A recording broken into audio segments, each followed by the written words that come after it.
Hey guys, tonight we're tiptoeing into the wildest, weirdest, and weirdly relatable corridors of American medical history, where the story is less take two of these and call me in the morning, and more, oops, this'll be the subject of a congressional hearing in about 80 years.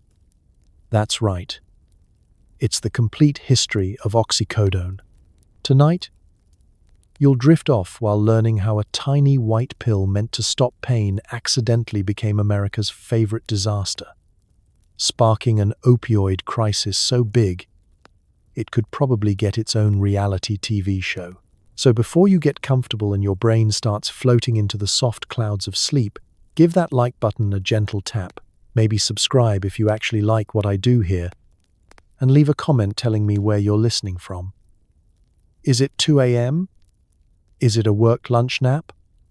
Are you doom scrolling with back pain? I'm just honored to be here, soothing you into a gentle coma with the kind of facts that might get me disinvited from family gatherings. Now, dim the lights, turn on a fan for that perfect white noise, maybe hide your leftover prescription bottles, and get comfortable. Tuck in as tightly as the FDA regulates painkillers. So, not very. But let's pause for a second. Have you ever wondered what is it like to wake up in a world where pain relief is invented by accident? Would you trust a German chemist named Martin who says, "This one probably won't kill you, probably"? How many committees does it take to get a drug approved? Would you survive a 1920s pharmacy? Or would you accidentally invent a black market out of boredom and sinus congestion? What exactly is the Sackler family? And why do they make the Kardashians look like hobbyists? And how do you go from this drug being perfectly safe to, oh no, we've set fire to the entire public health system? Congratulations. You've just woken up at 1916. Your head hurts, your tooth aches, and the only thing more addictive than the medicine is the paperwork. Welcome to the world of pain, profit, and pharmaceutical chaos. Good luck. Before pills, before pharmacies, and way before celebrity rehabs, people dealt with pain the old-fashioned way, mostly by complaining, yelling, and dying early. From Neolithic bone saws to Civil War bite this stick medicine. Pain management was basically medieval improv theater. By the late 1800s, everyone wanted a cure, especially doctors tired of patients biting them during surgery. Let's set the scene. You're a typical human with a headache in 5000 BC. No CVS, no urgent care, just a lot of loud birds and that guy in your tribe who thinks every ailment can be fixed with a rock and a suspicious root. If you're lucky, someone makes you a poultice. If you're less lucky, you get a ceremony, some chanting, and maybe a small animal sacrifice. Congratulations, your headache is now a community event. The ancient Sumerians figured out that the poppy plant is good for more than Instagram photos. And suddenly you've got the world's first painkiller, courtesy of Mother Nature and a little light addiction. Fast forward to ancient Egypt. You've just stubbed your toe on a pyramid block. The local healer offers you a potion of wine, myrrh, and about a dozen ingredients you absolutely shouldn't combine. Ever. If you're Pharaoh, you get the deluxe package. Opium, honey, and a prayer to Anubis. If you're not, it's more of a rub some dirt on it and don't bleed on the statues situation. The Greeks and Romans love pain relief almost as much as they love columns. Hippocrates recommends willow bark for fevers, which kind of works, unless you're allergic, in which case you get to experience the rare joy of ancient anaphylaxis. Soldiers in Rome drink vinegar mixed with water, because nothing numbs pain like mild chemical burns in your mouth. If you've ever tried to get comfortable on a stone slab with a dislocated shoulder, you understand why Roman baths had a dedicated scream corner. Let's talk Middle Ages. Now you're a peasant, and your options for pain relief include 1. Prayer, 2. Cunning woman with some dried herbs, and 3. Just accepting that life hurts and so do you. Surgery, done with tools last cleaned in the time of Charlemagne. Anesthesia? Good news. You get a big swig of wine, maybe some mandrake root, and a friend to sit on your chest so you don't thrash around. If you're fancy, maybe a monk reads you psalms. Otherwise, try not to scream louder than the livestock. Jump ahead to the Renaissance when things get scientific. Surgeons try out new tools, bone saws, trephines, and forceps that look more like gardening equipment than medical devices. If you need a tooth pulled, brace yourself, literally. Dentists are just barbers with a jar of whiskey and a very flexible definition of sterile. The pain solution is still mostly get drunk and hope for the best. You can practically smell the sweat, blood, and abject terror. Now it's the 19th century.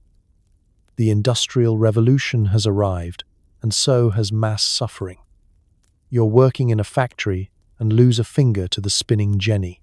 The doctor arrives with his best tool, chloroform, if he has it. Otherwise, it's whiskey and a rag to bite. American Civil War surgeons, faced with thousands of wounded, issue ether by the bucket. Still, if you survived your wounds, you earned the right to terrify your grandchildren with stories that start. Back in my day, we had real pain. Through it all, pain is the great equalizer. Royalty, peasants, soldiers, and monks, everyone hurts. You become an expert at enduring, complaining, or, for the elite, sending out for rare herbs and miracle tonics. Most people just hope they wake up tomorrow feeling less like they lost a fight with a wild boar. It's a long, miserable game of trial and error. And every new solution comes with its own curse. Side effects, addiction, or just really bad flavor. So the next time you grumble about waiting for your ibuprofen to kick in, remember, you come from a long line of humans who would have traded their last chicken for a single Tylenol. Endure, complain, repeat. That's the ancient rhythm. And as you lie back in bed, maybe rub that sore shoulder with some gratitude. You've already won the pain lottery.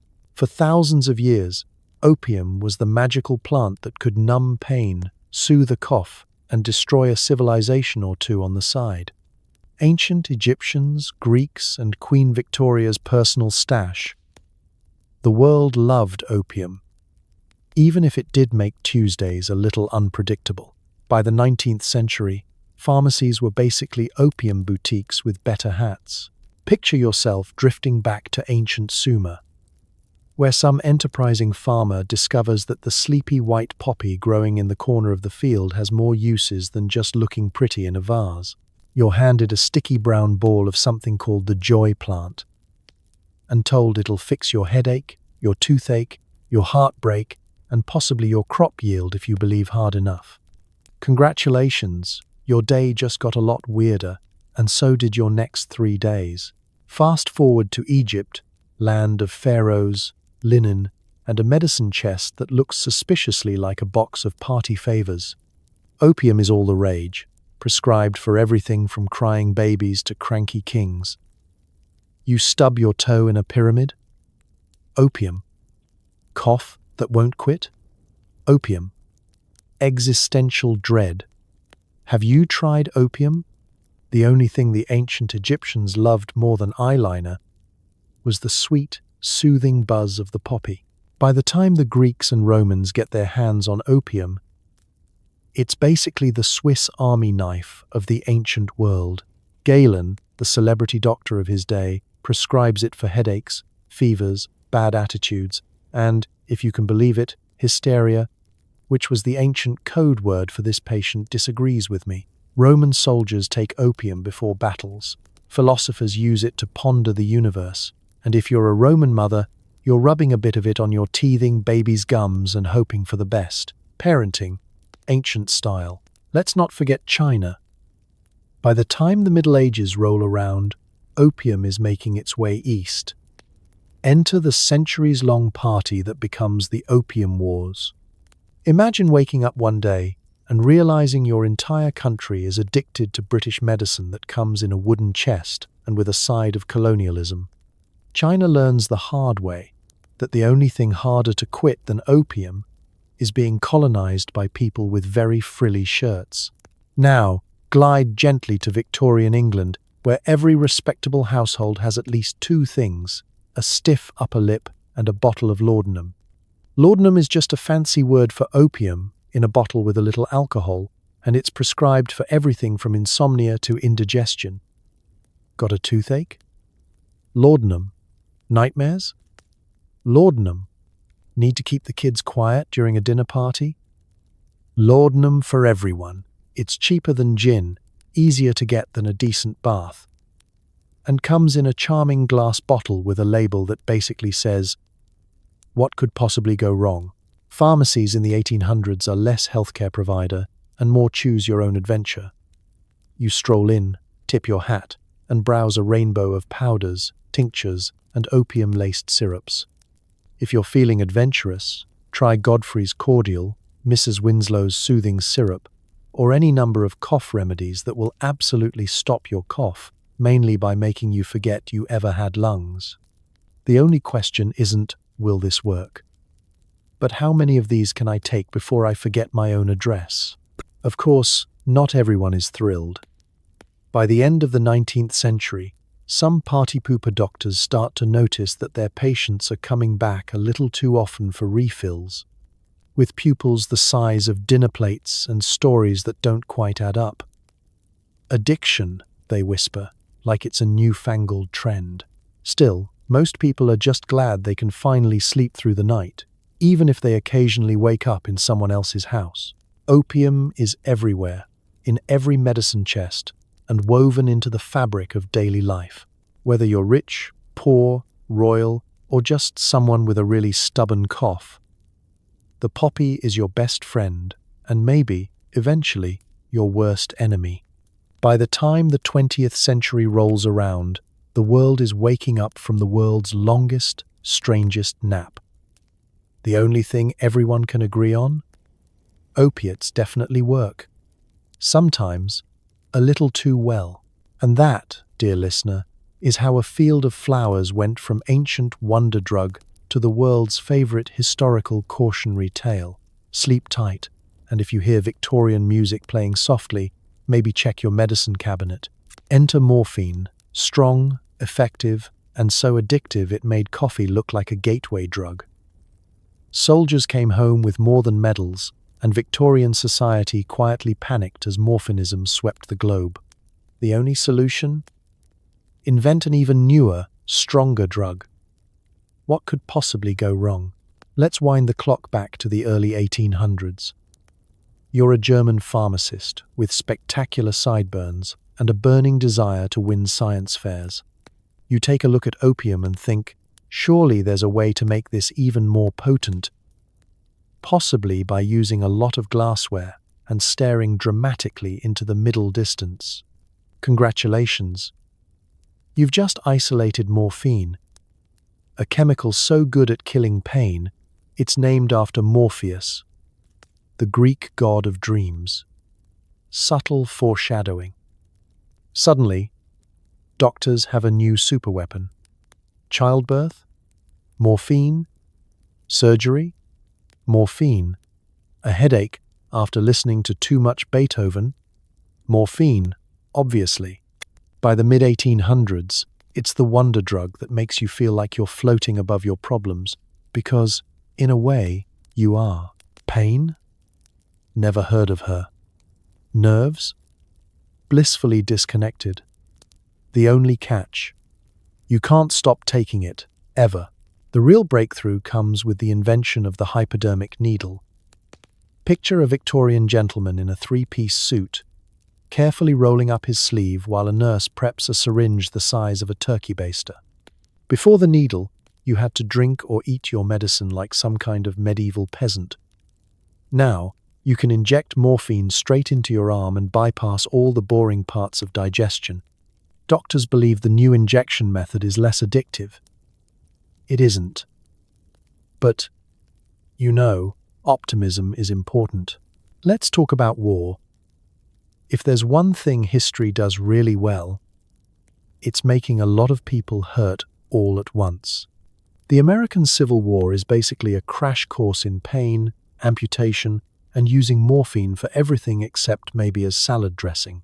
Soldiers line up with wounds that make horror movie directors blush, and the only thing standing between you and agony is a surgeon named Doc Sawbones and a bottle of morphine.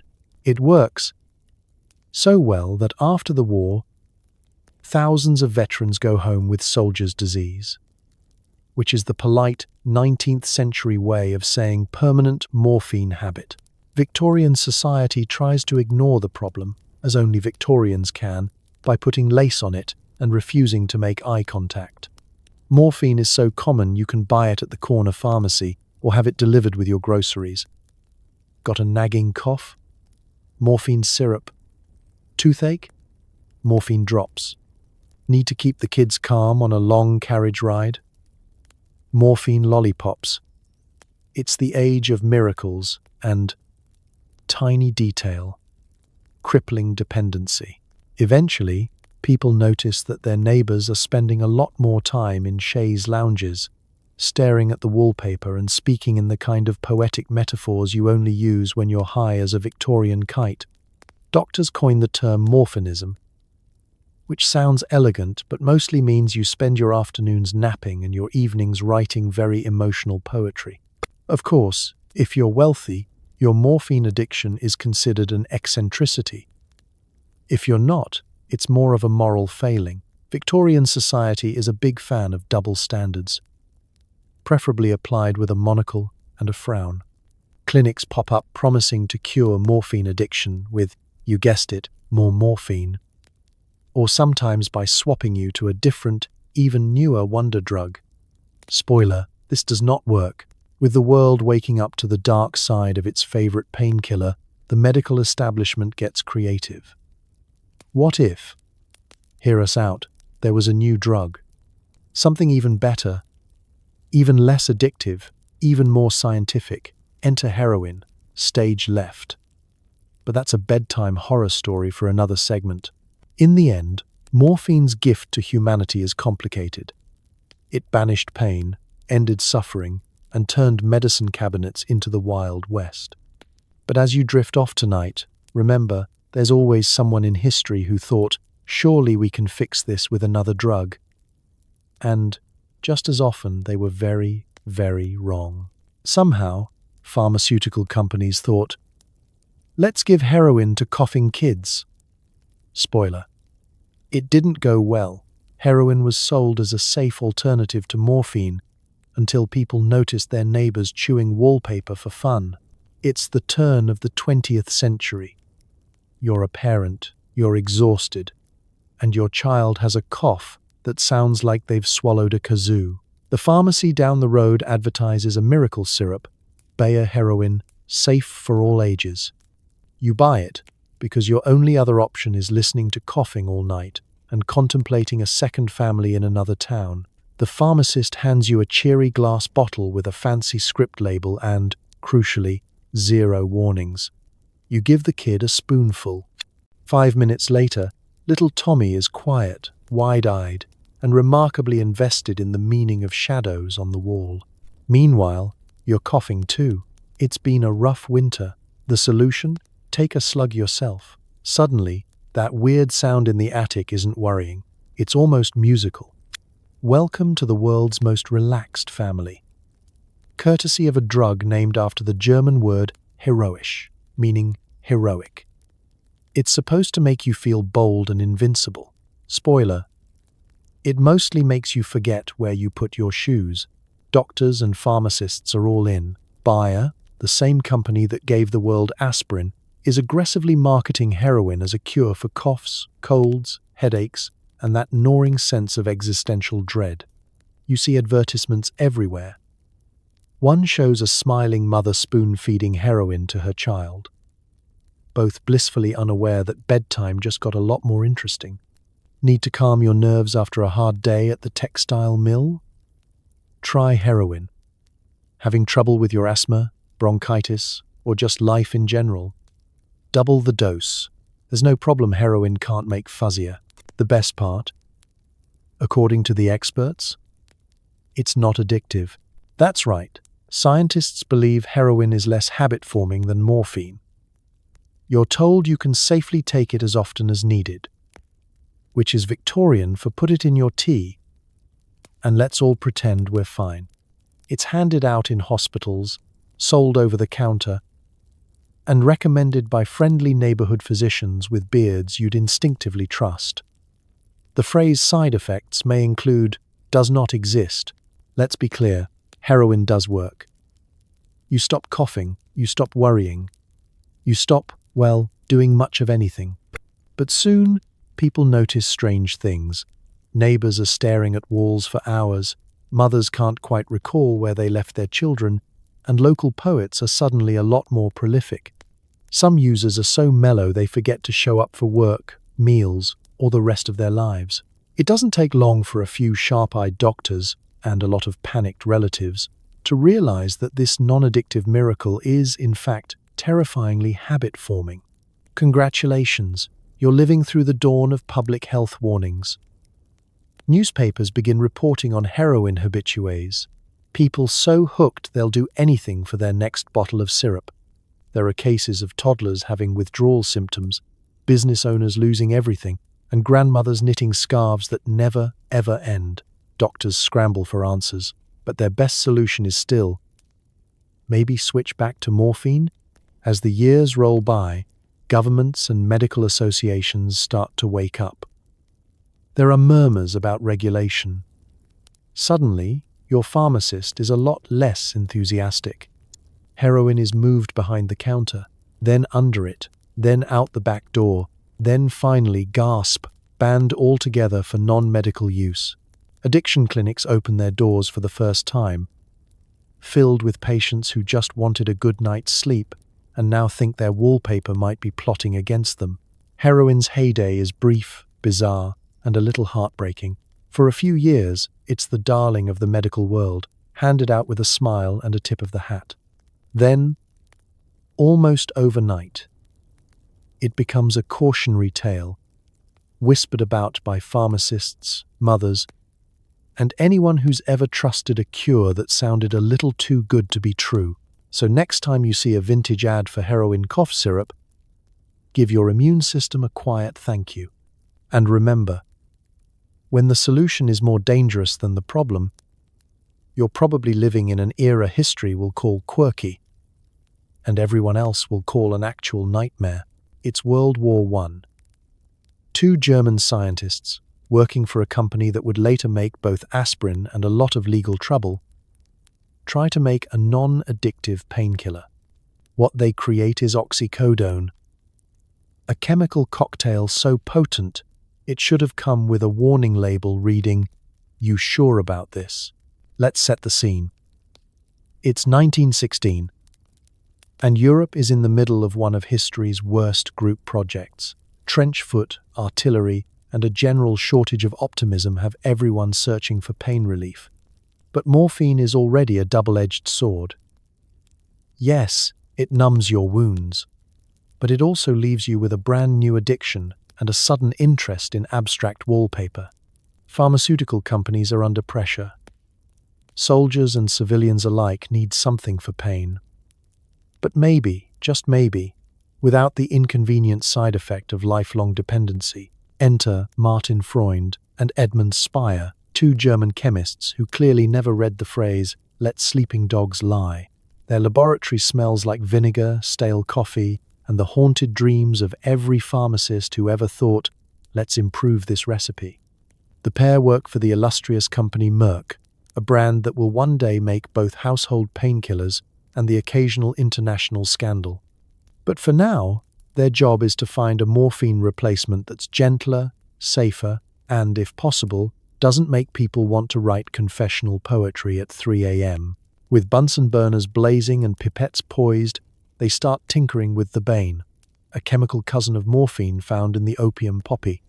If morphine is the bad boy older brother and codeine is the anxious middle child, the bane is the weird cousin who never gets invited to family reunions. Freund and Speyer think, what if we just change this molecule a little? What's the worst that could happen? Science. It's just arts and crafts with more explosions. Several attempts, a few minor chemical fires, and at least one very suspicious-looking flask later, they isolate a new compound. Oxycodone. It's colorless, odorless, and, as it turns out, extremely effective at making you forget you have a leg, a spleen, or a tax bill. The early reports are glowing, mostly because the test subjects are too relaxed to complain. It relieves pain. It soothes coughs. It might even make you a better conversationalist at parties. Finally, the world has a painkiller with all the power of morphine and, in theory, none of the baggage. Of course, the phrase "in theory" is doing a lot of heavy lifting. The original hope is that oxycodone will be less addictive because it comes from the bane and has a different chemical structure. Nobody's really sure. But optimism is high, and clinical trials in 1916 mostly consist of "did you pass out or not?" The bar is low, and the standards are, well, let's just say they're relaxing, right along with the patients. War ends, but the pain doesn't. Oxycodone quietly enters the medical marketplace, usually as Eucodal in Europe.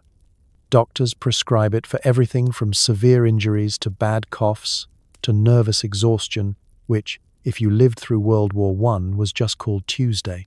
The German medical establishment is delighted. Here is a modern miracle, born in the chaos of war, ready to usher humanity into a new era of pharmaceutical hope. No one, it seems, stops to ask, what happens next? Does it really solve the addiction problem, or just put a new chemical hat on the same old monster? Spoiler. In the decades ahead, oxycodone will prove very good at solving pain and equally good at creating entirely new problems for anyone who dares to love it too much. So there you are, in 1916, watching science make history at a brisk pace, while everyone agrees that this time they've totally figured it out. And if you believe that, I've got some homeopathic snake oil to sell you. Because in the end, the accidental birth of oxycodone is proof that sometimes even the smartest people have absolutely no idea what they're about to unleash. As you drift off tonight, remember, all of history's greatest solutions started with someone in a lab saying, "Trust me, this will be fine." Sleep well, and maybe keep an eye on your medicine cabinet. In the years after its discovery, oxycodone slips quietly into the medical scene. At first, doctors hand it out for everything from coughs to female problems. Because when your only other option is sawdust, anything sounds reasonable. Let's put you in the waiting room of a 1920s clinic. The furniture is wooden, the air smells like camphor and hope, and your doctor is wearing a tie so wide it could double as a picnic blanket. You're here because your back aches, your chest rattles, and you're pretty sure you haven't had a decent night's sleep since the Kaiser abdicated. No one asks too many questions because everyone is tired, everything hurts, and it's been a long century already. The solution? Oxycodone. It arrives in a tidy little bottle, its label promising rapid relief for every ailment under the sun. Toothache, migraines, the nerves, chronic bronchitis, heartbreak. There's an oxycodone dose for all of it. For women, it's prescribed for female complaints, a Victorian code that covers everything from cramps to my husband is insufferable. You take your first pill at the breakfast table, sandwiched between a cup of coffee and a newspaper headline about the new modern world. Within minutes, the pain fades to a fuzzy echo, and the world suddenly feels less overwhelming, if a little less urgent. Doctors, delighted with their shiny new tool, go wild. There are pamphlets, lectures, and earnest discussions about the promise of a pain-free future. The bar for clinical evidence is about ankle high. If you look less miserable at your follow-up, the medicine is considered a roaring success. Side effects? The word hasn't really caught on yet. And besides, most people are too relaxed to care. The medical journals of the era fill with glowing testimonials. Mrs. H. reports her lumbago has vanished. Mr. P no longer yells at the pigeons. The children are all sleeping through the night. We won't ask why the kids were prescribed oxycodone, but it's the 1920s. Everyone gets a little something. Meanwhile, the pharmaceutical companies are thrilled. Oxycodone sells briskly, thanks to bold advertising campaigns and a complete lack of regulatory oversight. Your friendly neighborhood druggist might suggest it as casually as cough drops, and nobody bats an eye when Grandpa asks for a refill with his morning paper. The only people worried about addiction are, frankly, the same ones still worried about jazz music. Let's pause and smell the era. Cologne, machine oil, fresh bread, and a gentle undertone of denial. Oxycodone quietly builds a loyal following. For some, it's a miracle, allowing them to work, socialize, and survive pain that otherwise would have left them housebound. For others, it's a tiny, potent ticket to an alternate reality, one where daily aches dissolve and the anxieties of the roaring 20s get muffled under a chemical pillow. But of course, nothing in medicine is ever this simple. A few sharp-eyed doctors start noticing patients coming back more often, asking for just a few more pills. There are rumors in the medical grapevine, whispers of patients who seem overly fond of their prescription or who have misplaced the fine line between pain management.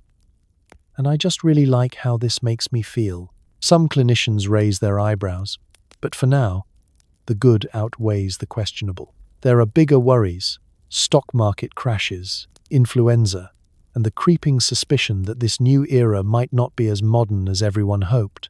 Still, in bedrooms and boarding houses, oxycodone works its quiet magic. People go back to work. Pain becomes a background noise instead of a life sentence.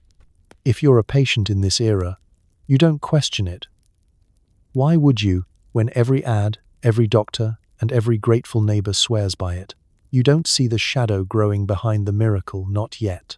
As the sun sets on another pain-free day, you tuck the pill bottle into your nightstand, blissfully unaware that a whole new chapter of human suffering is quietly brewing, one filled with hope, hubris, and a tiny white pill that, for now, still feels like a miracle. Imagine Gatsby's party, but with more codeine. The 1920s roared with new drugs, new freedoms, and absolutely zero background checks. Oxycodone became just another item on the menu, alongside gin, jazz, and very questionable medical advice. You've just woken up in 1926. Your radio is blaring the latest jazz. The neighbors are arguing about prohibition, and everyone seems to be ignoring the fact that their livers are working overtime. Your medicine cabinet is a wild, optimistic place. Alongside your hair tonic and dubious snake oil, there's a little bottle of oxycodone tablets, just as casual as breath mints, but a lot more interesting. Doctors are prescribing pills like they're party favors. You go in for a sore knee, come out with a prescription for oxycodone, codeine, and maybe a side of laudanum, just to cover all your historical bases. The phrase, "ask your doctor if this is right for you," hasn't been invented, mostly because everyone assumes it's always right for everyone. The world is changing fast, and so are medical standards, mainly by lowering them until nobody notices. The parties are legendary. Flappers in sparkling dresses, jazz musicians wailing away on battered trumpets, and guests swapping gossip, cocktails, and a few little white pills. If your host offers you a gin fizz, there's a decent chance it contains more pharmaceuticals than fruit juice. You're not sure if you're feeling good because of the music, the company, or the low-level opioid haze drifting through the room. Nobody cares. Everyone is too busy doing the Charleston and pretending the Great War is a distant memory. But it's not just the rich and restless who get a taste. Your local apothecary, the most trusted name in town after the bootlegger, stocks shelves full of remedies for nerves, sleeplessness, and anything that might threaten your ability to keep up with modern life. Toothache? Oxycodone. Sleeplessness, oxycodone, existential terror brought on by jazz, traffic, and the collapse of all known social rules. The pharmacist slides a bottle across the counter with a reassuring nod and zero questions. Prescription pads are flying off the shelves. Doctors, caught up in the excitement of scientific progress, are thrilled to have new tools to offer. The era's medical journals sound like cocktail menus. For mild pain, try codeine. For something stronger, oxycodone. For insomnia, just toss everything together and see what happens. House calls are brisk, bedside manner is breezy, and side effects are something you mention only if someone looks particularly concerned. There's a sense of optimism in the air, a giddy belief that science, music, and a little chemical help can solve anything. For the first time, everyday pain is no longer a life sentence. It's a temporary annoyance, best dealt with by reaching for your favorite bottle and going back to the party. The only problem? The hangovers are legendary. Not just the alcohol kind, the too many cures kind.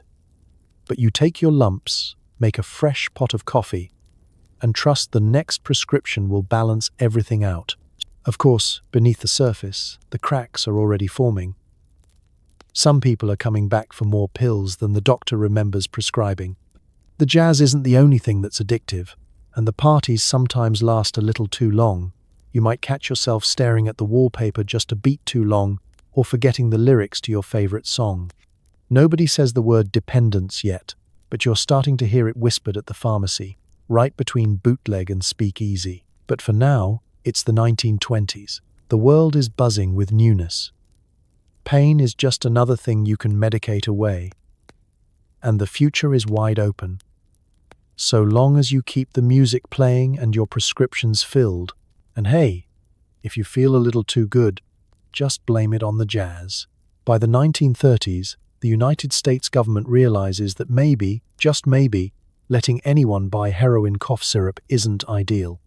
Enter the FDA, with more forms than common sense.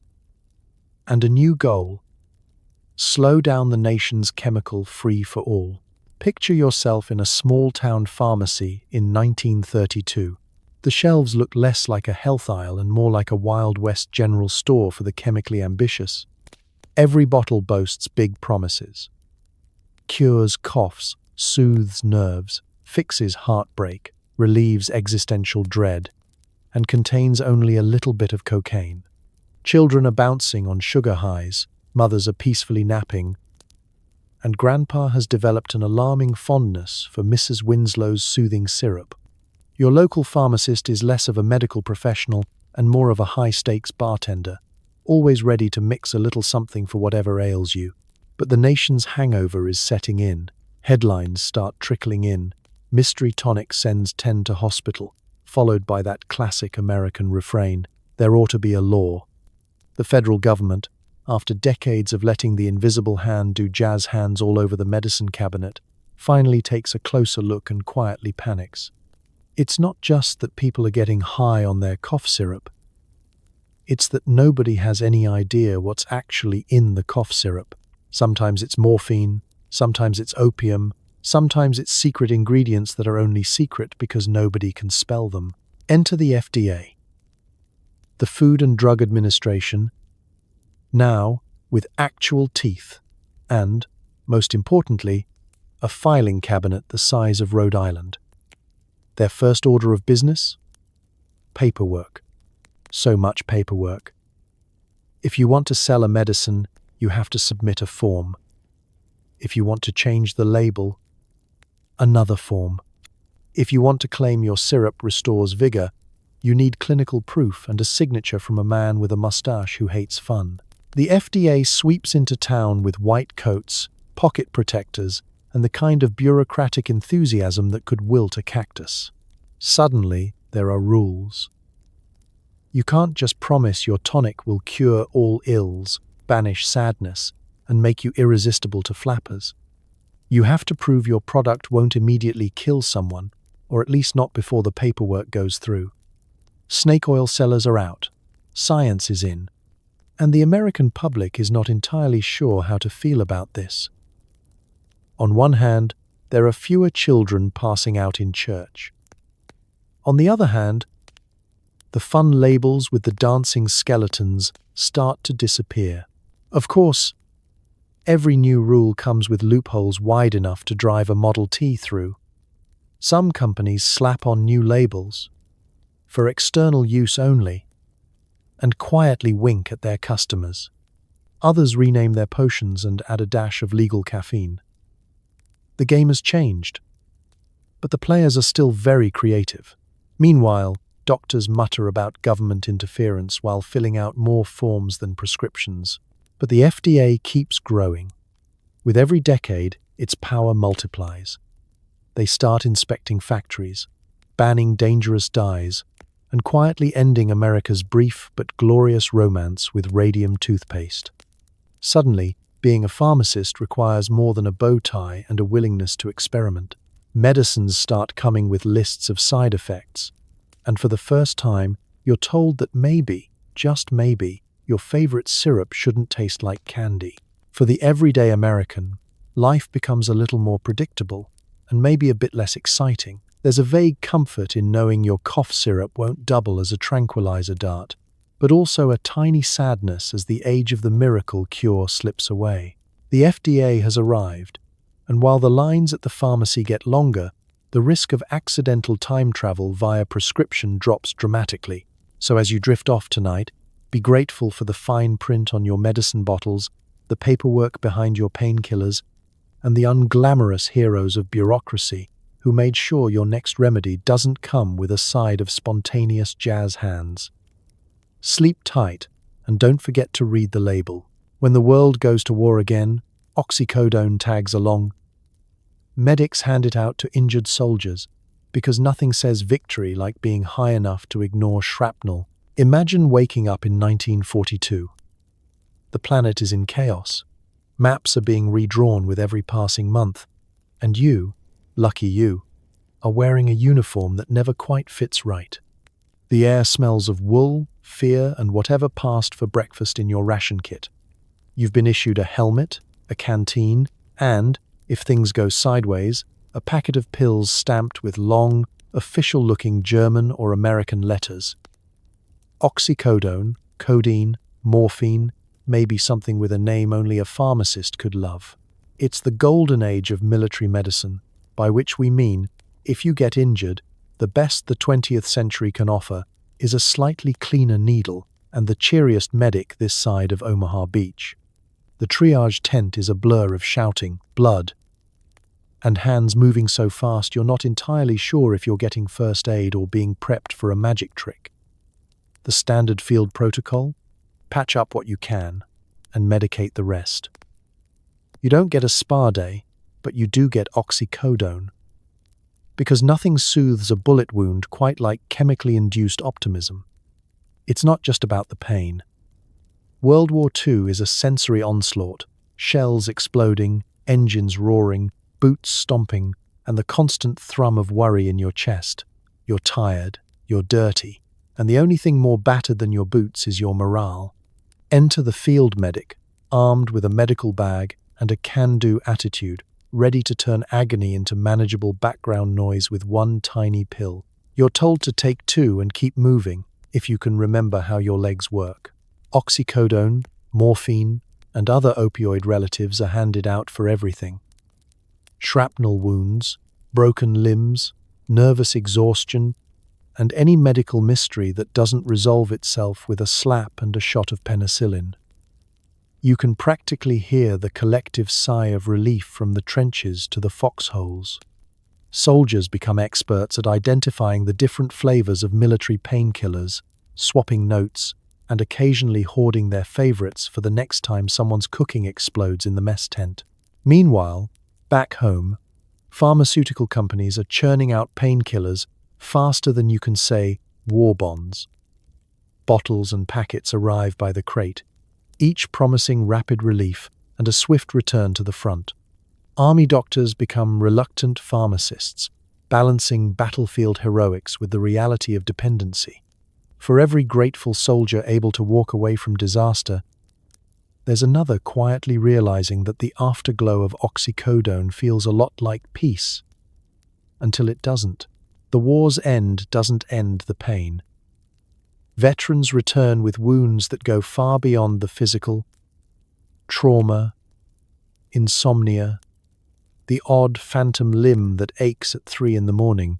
For many, oxycodone becomes a bridge between the battlefield and peacetime, a chemical buffer against memories that don't want to fade. Civilian doctors, facing an influx of veterans with pain both seen and unseen, continue the prescriptions, grateful for anything that helps, but increasingly wary of what's lurking beneath the surface. Of course, nobody is talking about addiction just yet. The word is still a little too clinical, a little too judgmental for heroes. Instead, it's nerves, shell shock, or just a rough patch. Pills become part of the toolkit, right next to the medals, the ration cards, and the unread letters from home. By the time the war is over, America's medicine cabinet is bigger than ever, and oxycodone is firmly established as both a lifesaver and an uninvited houseguest. The world has changed, but pain, and the urge to banish it, is stubbornly the same. So tonight, as you settle in, be grateful your battles are mostly metaphorical. Your injuries are treated with more than a pep talk and a pill, and the only shrapnel in your life comes from a dropped phone or a Lego underfoot. And remember, victory often comes at a price, sometimes paid in quiet little tablets that followed soldiers home. In post-war America, everything is shiny, optimistic, and vaguely radioactive. Doctors wear boaties, and housewives get prescriptions for every mood. Oxycodone is rebranded, repackaged, and quietly making itself at home in medicine cabinets from coast to coast. Picture it. You're in a bright suburban kitchen in 1957, sunlight streaming through gingham curtains, a percolator gurgling away, and an entire shelf of pastel pill bottles lined up between the flour canister and the bacon grease jar.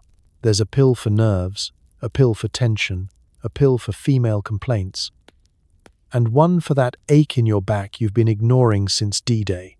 The American dream is alive and well, mostly because it's been sedated with pharmaceuticals. Your family doctor is basically a local celebrity. He arrives for house calls with a smile, a starched white coat, and a black bag full of enough medication to run a small hospital or a very ambitious book club. Prescriptions are written with a flourish. Got a headache? Here's some oxycodone. Stressed about your neighbor's atomic bomb shelter? Oxycodone. Child won't sit still? The good doctor has a few more suggestions, but oxycodone is definitely somewhere in the mix. The pharmaceutical industry, flush with post-war cash and unchecked confidence, goes full Mad Men. Oxycodone gets a sleek new ad campaign, now marketed as Percodan, because nothing says wholesome like adding a splash of aspirin to a powerful opioid. The commercials are pure 1950s. Smiling moms, pipe, smoking dads, and taglines like, "For the pain that keeps you from being your best." You're told to ask your doctor about it, and why wouldn't you? Your doctor golfs with your boss and lets you keep your shoes on during checkups. Doctors' offices are havens of modern medicine. The decor is pale green, the air is thick with optimism and cigarette smoke, and the latest journals tout oxycodone as a miracle for everything from toothaches to existential dread. House calls are still common. Your kindly doctor leans in, lowers his voice, and says, "Here, this will help you sleep. And don't worry. Modern medicine has it all under control. At home, the medicine cabinet is a symbol of progress. Housewives become the unofficial family pharmacists, handing out pills with lunch, tucking a few into their husband's jacket pockets, and quietly pocketing a couple for themselves, just to take the edge off. The average dinner conversation is a roll call of symptoms and solutions. "How was work, dear?" "My back hurt, so I took one of the yellow ones." "Did you sleep last night?" "Not until I took half a blue one and a little bit of the pink." By dessert, everyone's relaxed, and nobody is quite sure if the meatloaf was any good. Nobody talks much about addiction, at least not in public. Sure, you might hear whispers at the beauty parlor or the bowling alley about so-and-so who can't get through the day without her pills. But mostly, the belief is that science has triumphed over suffering. Pain is an inconvenience, easily managed with a trip to the druggist and a flash of your insurance card.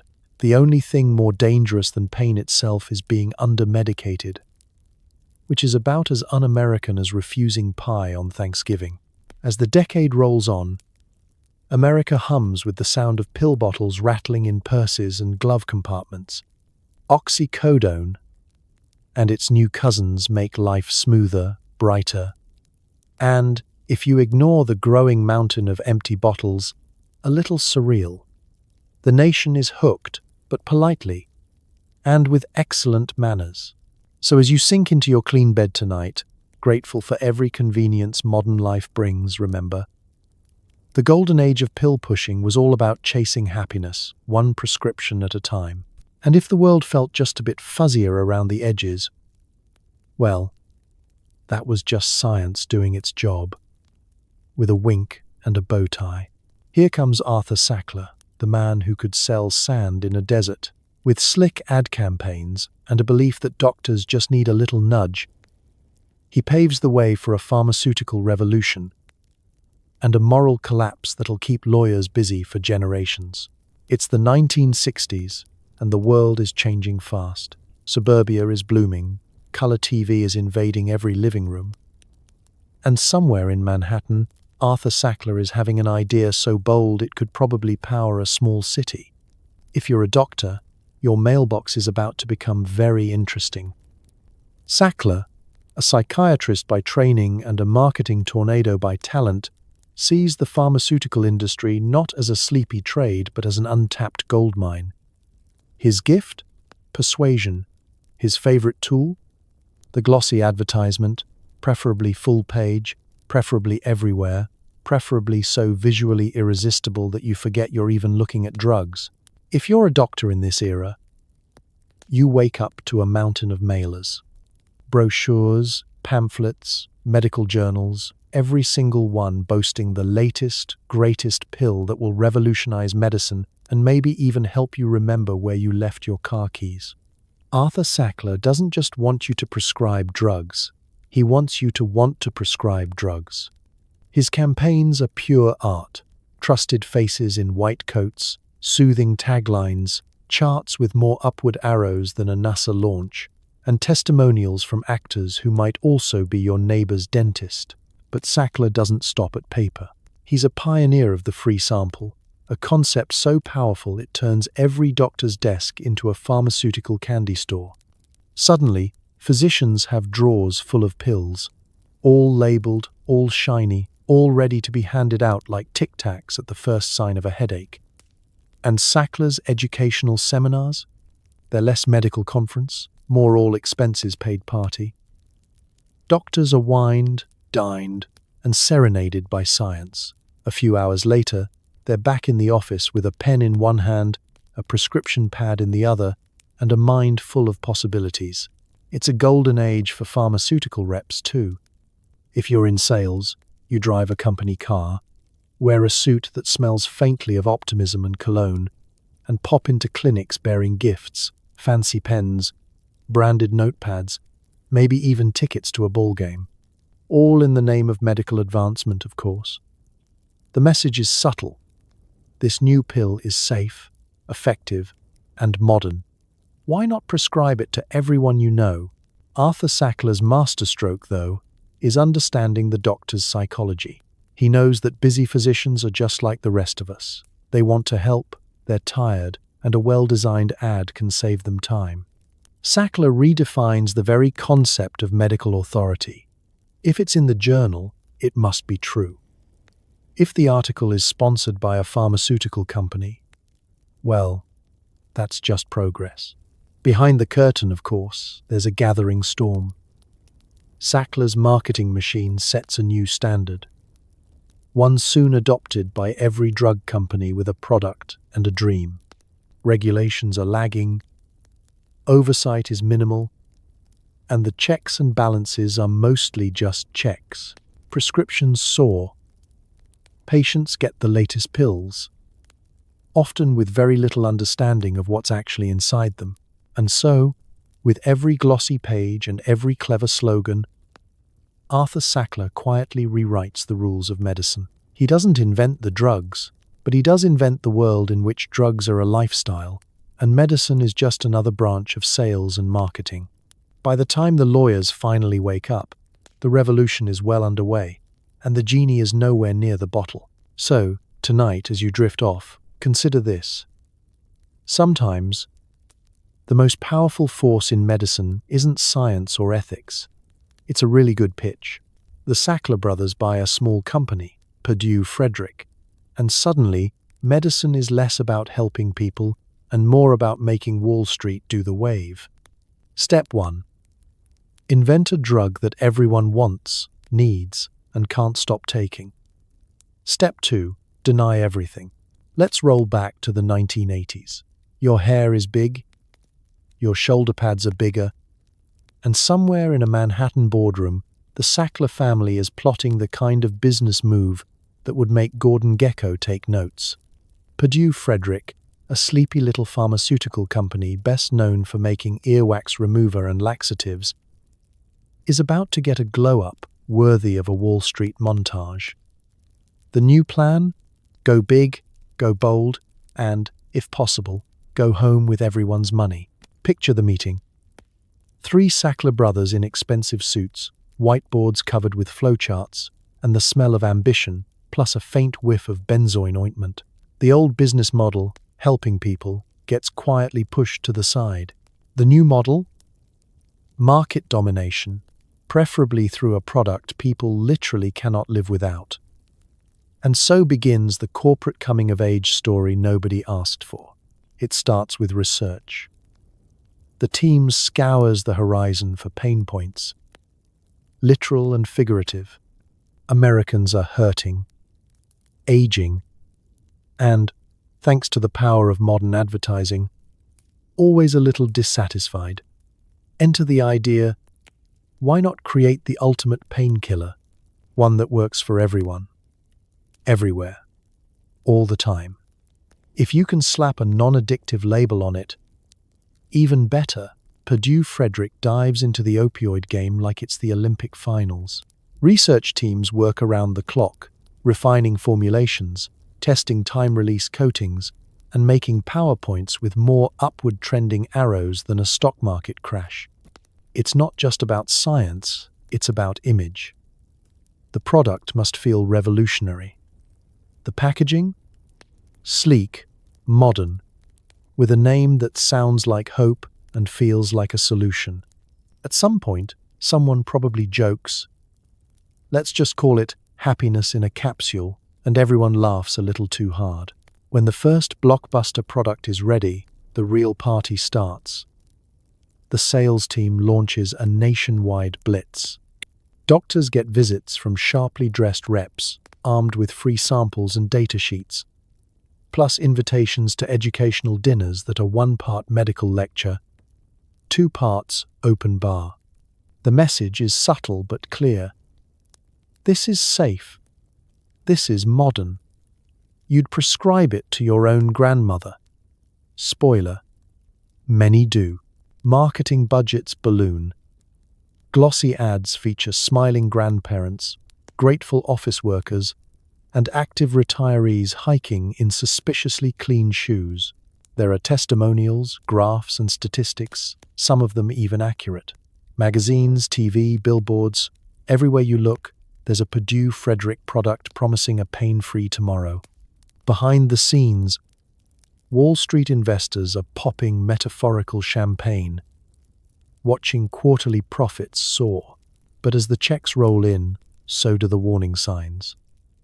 Some doctors notice their patients returning again and again, their tolerance building faster than anyone anticipated. Prescription numbers spiral. There are whispers about abuse, but the official line never wavers.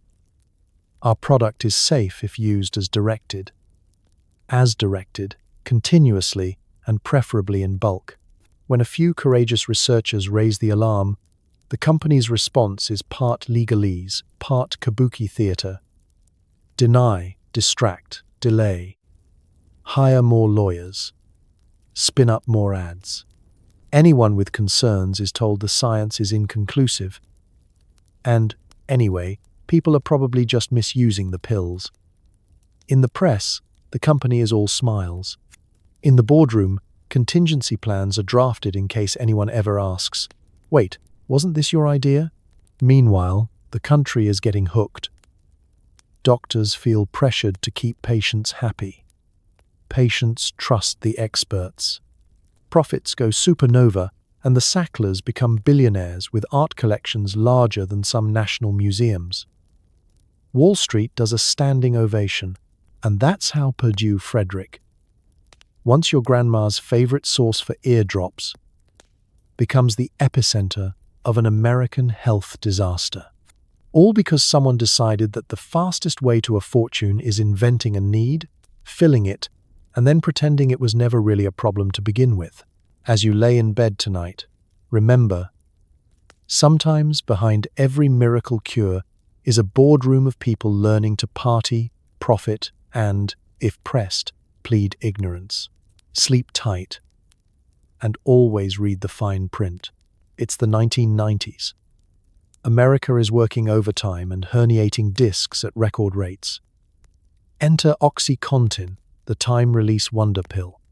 It's safe, it's non-addictive, and it's about to get prescribed to everyone from grandma to high school quarterbacks. Let's set the scene. It's 1996. Your boss wants you to stay late. Your ergonomic office chair is actually a medieval torture device. And the American healthcare system has decided that pain is the fifth vital sign. Doctors are asked not just how's your heart rate, but, on a scale of 1 to 10, how much does your back hate you? Everyone is supposed to be comfortable, happy, and ideally quiet about it. That's where OxyContin glides in, wearing a lab coat and $1 million smile. Purdue Pharma has just rolled out their blockbuster pill, a powerful opioid in a brand new controlled release form. The pitch is simple. One pill, 12 hours of relief, and none of the troublesome risk that came with old-fashioned painkillers. The packaging is crisp, the ads are everywhere, and the sample packets start piling up in doctors' offices like Halloween candy for grown-ups. Purdue's sales force is less like a group of medical representatives and more like a high-energy pep squad with unlimited expense accounts. They hit the road with free lunches, golf outings, and thick spiral-bound brochures showing bright charts and satisfied patients. The messaging is relentless. OxyContin is safe, effective, and virtually addiction-proof. There are even cute little stickers for doctors to put on their clipboards in case they forget.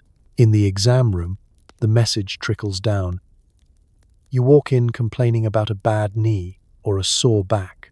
Your doctor, harried and under pressure to keep up with the new standards of pain management, glances at a laminated chart, remembers the nice dinner from last week's Purdue sales rep, and reaches for the prescription pad. OxyContin, he tells you, is a medical miracle. You take the pill home, pop it with your orange juice, and wonder how anything this smooth could possibly go wrong. At first, everything works as promised. Patients rave, you can garden again. You can play catch with your kids. Grandma's knitting club attendance skyrockets. The problem, of course, is that a 12-hour pill sometimes wears off in 6. And if you're in real pain, you learn quickly that crushing or chewing the tablet delivers a whole day's dose all at once. Word gets around. So does the pill. It jumps from the pharmacy counter to high school hallways, college dorms, and construction sites. If you need to relax, focus, escape, or simply keep up, OxyContin is suddenly America's new favorite shortcut. Meanwhile, doctors are writing scripts like they're raffle tickets.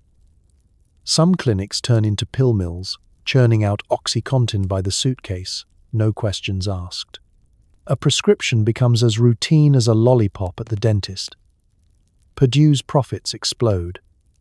Executives celebrate with congratulatory conference calls and, presumably, slightly guilty rounds of golf. But the warning signs are already there. Some doctors start to notice patients coming back again and again, claiming lost prescriptions, requesting higher doses, looking a little too enthusiastic about their next refill. Hospitals report a spike in overdoses and dependency. The towns hit hardest are often rural and working class, places where pain is common, hope is rare, and the new miracle pill seems too good to pass up. Purdue's answer? Deny, deflect, and double down on marketing. More ads, more incentives, and more reassurances that the real problem is a tiny minority abusing an otherwise flawless product. The public doesn't see the disaster coming until it's too late. By the time regulators start asking questions, OxyContin is everywhere. The country has changed, the medicine cabinet is transformed, and the age of pain-free living has a price tag no one can afford. All because a pill promised 12 hours of safety and delivered a decade of disaster. So as you settle under the covers, remember, sometimes the scariest thing in your house isn't under your bed. It's the tiny bottle on your nightstand, waiting for its next miracle. Suddenly, every doctor's office has a candy bowl full of samples. Just take 2 of these for your back pain. Pill mills open up like Starbucks, and pain is finally profitable. It's the late 1990s and early 2000s. You walk into a clinic expecting a lecture about posture or maybe a prescription for some extra-strength ibuprofen. But what greets you instead is a waiting room with more branded stress balls than medical diplomas. There's a cheery drug rep in the hallway, stacking glossy pamphlets next to jars of sample pills. And the nurse offers you a tiny cup of water, just in case you'd like to start your pain management today. Your doctor, once a mild-mannered gatekeeper of health, is now an unofficial OxyContin distributor, writing prescriptions like raffle tickets at a church bazaar. Pain isn't just a symptom anymore, it's a booming business model. For years, doctors had to tread carefully. Prescribe too little, and your patient suffers. Prescribe too much, and, well, actually, that second part's not on the medical board's radar just yet. Insurance companies demand that doctors track your pain on a scale of 1 to 10, and anything above a 5 triggers a prescription like magic. If you say you stubbed your toe last week, you might walk out with a bottle big enough to sedate a bison. And then there are the pill mills. Picture a strip mall in Florida or Appalachia, with a neon pain clinic sign sandwiched between a vape shop and a bankrupt Blockbuster. You don't need much, just an ache and an ID, and you're ushered into a room lined with inspirational posters, a bored receptionist, and a doctor who'll have you on your way in 5 minutes flat. No x-rays, no follow-up, just a script for as many pills as you're willing to pay for, sometimes with a buy one, get one coupon for your next visit. Behind the scenes, the pharmaceutical companies are still running the show, feeding the system with free lunches, branded pens, and enough educational seminars to keep any self-respecting doc well-fed and slightly guilt-tripped. Sales reps swoop into offices with the same energy as Black Friday shoppers. Arms full of samples and study results showing that this new extended-release wonder pill is the safest thing since water, just don't look too closely at the side effects. Patients notice, too. Soon, word spreads that a trip to the right clinic means easy access to relief, relaxation, or, if you're entrepreneurial, a brand new side hustle selling extra pills to friends, neighbors, and anyone who left their dignity in the parking lot.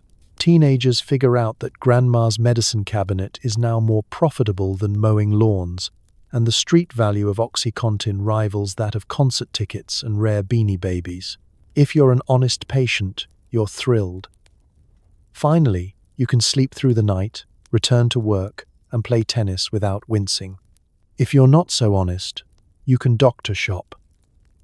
hitting up multiple clinics and pharmacies for overlapping scripts, racking up enough pills to throw your own pop-up pharmacy. Nobody's really checking. The prescription databases don't talk to each other, and the only thing more abundant than the pills are the loopholes. Meanwhile, pain clinics multiply faster than fast food joints, and communities start to notice the downside. An uptick in ER visits, overdoses, and a generation of folks who seem just a little too mellow at family barbecues. Doctors face a dilemma: keep up with the new norm and risk becoming a pill pusher, or resist and see patients head down the street to someone more understanding. By the time regulators realize what's happening, the genie is out of the bottle and selling refills behind the local laundromat. Pain isn't just managed. It's monetized, industrialized, and quietly spiraling out of control. So, as you drift off tonight, be grateful your doctor only hands out lollipops, and maybe double-check that your Tylenol is just Tylenol, because somewhere in America, Dr. Feelgood is still writing scripts, and business has never been better. By the late 90s, Americans are in pain, and not just from dial-up internet. Chronic pain becomes a national conversation, and Oxycodone promises a future without suffering, or at least one where you stop caring about it. Let's set the mood. It's 1998. You're hunched over a desktop computer, waiting for your email to load, wincing with every click of the mouse. Your back aches, your knees creak, and your doctor tells you pain doesn't have to be just part of getting older. Medicine is advancing. There are solutions, miraculous, modern, and conveniently covered by most insurance plans. The waiting room is full, the magazines are 3 years out of date, and everyone's here for one thing: relief. The world around you is changing, fast. Suddenly, it's not just professional athletes and steelworkers talking about chronic pain. Office workers complain about carpal tunnel. Parents gripe about text neck. And even teenagers want something for their study-related headaches. Commercials on TV promise the solution in soothing tones, with soft lighting and actors who look just like you, only with better hair. The message is everywhere. You deserve to live pain-free. Why not ask your doctor about it today? Doctors are on board, too. New medical guidelines say pain is the 5th vital sign, and hospitals hand out smiley-face charts to measure your discomfort with the scientific precision of a preschool art project. There's a subtle pressure to ask every patient, how much does it hurt, really? If you're honest, you say 7. If you want to get out of work, you say 10. Either way, a prescription is likely to follow, and the golden ticket is Oxycodone. You walk out of your appointment with a slip of paper and a sense of hope. The pharmacist smiles, hands you a bottle with your name on it, and reminds you to take as directed. You pop the first pill and, almost instantly, the world seems a little softer. The ache dulls, your shoulders relax, and for the first time in weeks, you don't notice your body protesting every movement. You wonder if this is what normal feels like, or if it's just the medicine talking. Honestly, who cares? Pain management transforms the American experience. People who once suffered in silence now swap stories about their latest prescription at barbecues and PTA meetings. The phrase, "my doctor just increased my dose," becomes as common as, "how about this weather?" Employers are happy, absenteeism drops, and productivity rises. Families are happier too, at least on the surface. If anyone worries about side effects, they keep it to themselves. After all, if the doctor says it's safe, it must be fine. Behind the scenes, the prescription boom is growing faster than Y2K panic. Insurance companies reimburse for pills, not for long, expensive therapies. Physical therapy is a hassle. Surgery is scary, but a pill is simple, portable, and fits neatly into the American schedule, right between your morning coffee and your evening sitcom. Pain is no longer just a medical problem, it's a consumer experience. And, quietly, problems are brewing. Some patients need higher doses to get the same relief. Others realize that, when the painkiller wears off, the world feels even sharper. The promise of happiness starts to slip, replaced by the slow anxiety of needing another refill, and the sneaking suspicion that maybe, just maybe, the cure is part of the problem. For now, though, most people keep chasing comfort, blissfully unaware of the storm ahead. Ads still play on the radio. Doctors still fill their prescription pads.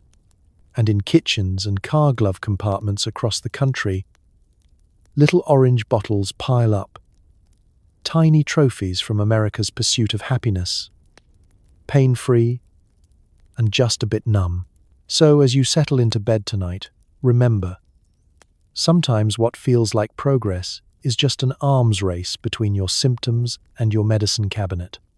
And in the end, happiness is complicated, especially when it comes in a child-proof bottle. What starts as a miracle cure quickly devolves into doctor shopping, prescription forgery, and pill parties that would shock your pharmacist. High schoolers trade pills for concert tickets, and the street price of OxyContin starts climbing faster than tech stocks. Let's slip into the early 2000s. The internet is still dial-up slow, but word of mouth moves at lightning speed, especially when it comes to finding the good stuff. You're a teenager in suburbia, and Friday night plans have gotten weird. Gone are the days of sneaking a warm beer from your dad's garage fridge. Now, the real prize is whatever prescription pills you can find tucked in your parents' or grandparents' medicine cabinets. OxyContin, Vicodin, Percocet. If it comes in a child-proof bottle and sounds vaguely medical, it's currency. Your friends are in on it too. Someone shows up to a party with a plastic baggie full of assorted tablets. Nobody knows exactly what they do, but everyone's curious. And the only instruction is, don't take the blue one and the yellow one together. There's a punch bowl, not full of spiked punch, but full of random prescription pills, grabbed and swallowed with the confidence only a teenager can muster. Welcome to the farm party. The only social event where the dress code is functioning central nervous system. Meanwhile, not everyone is partying. Some people are hustling. A whole cottage industry springs up overnight. Doctor shopping. If you're motivated and a little desperate, you learn to bounce from clinic to clinic, describing your pain with Oscar-worthy drama. One day it's a slipped disc, the next it's mysterious back spasms that only respond to the stuff with the OC on it.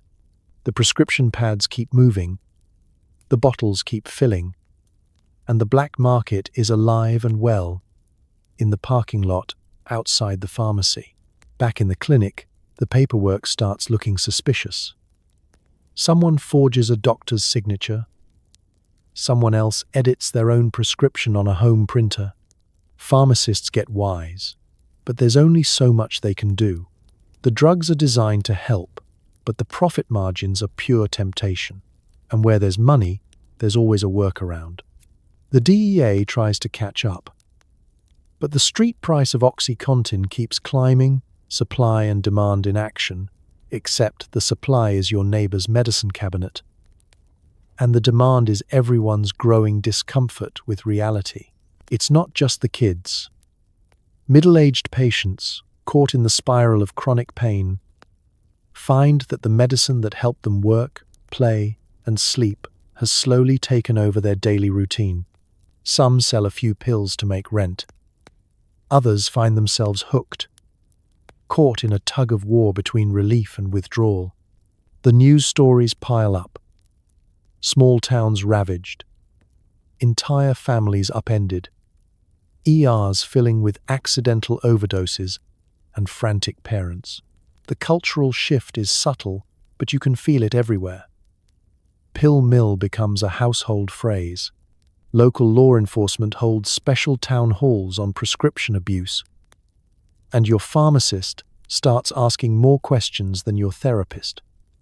If you're lucky, your insurance now covers addiction treatment. If you're not, you might just find yourself Googling how to detox in a hotel room, while the rest of the world scrolls through social media. By the time the authorities start to notice the scale of the crisis, the horse has not only left the barn, it's at the Kentucky Derby, wearing a vest with Oxy stitched on it. The supply chains have grown tentacles, and the so-called miracle cure is the hottest ticket in town. Whether you're a stressed-out office worker, a desperate teen, or just someone looking to feel good for a little while. So as you drift off, remember, every miracle comes with a shadow, and sometimes the dark side is just a pill away, hiding in plain sight, waiting for its next party invitation. The opioid crisis finds its first epicenter. Small-town America. West Virginia, Kentucky, and Ohio become the unluckiest lottery winners, with entire communities hooked on hillbilly heroin and pain clinics making more money than coal mines ever did. Step into Appalachia in the early 2000s.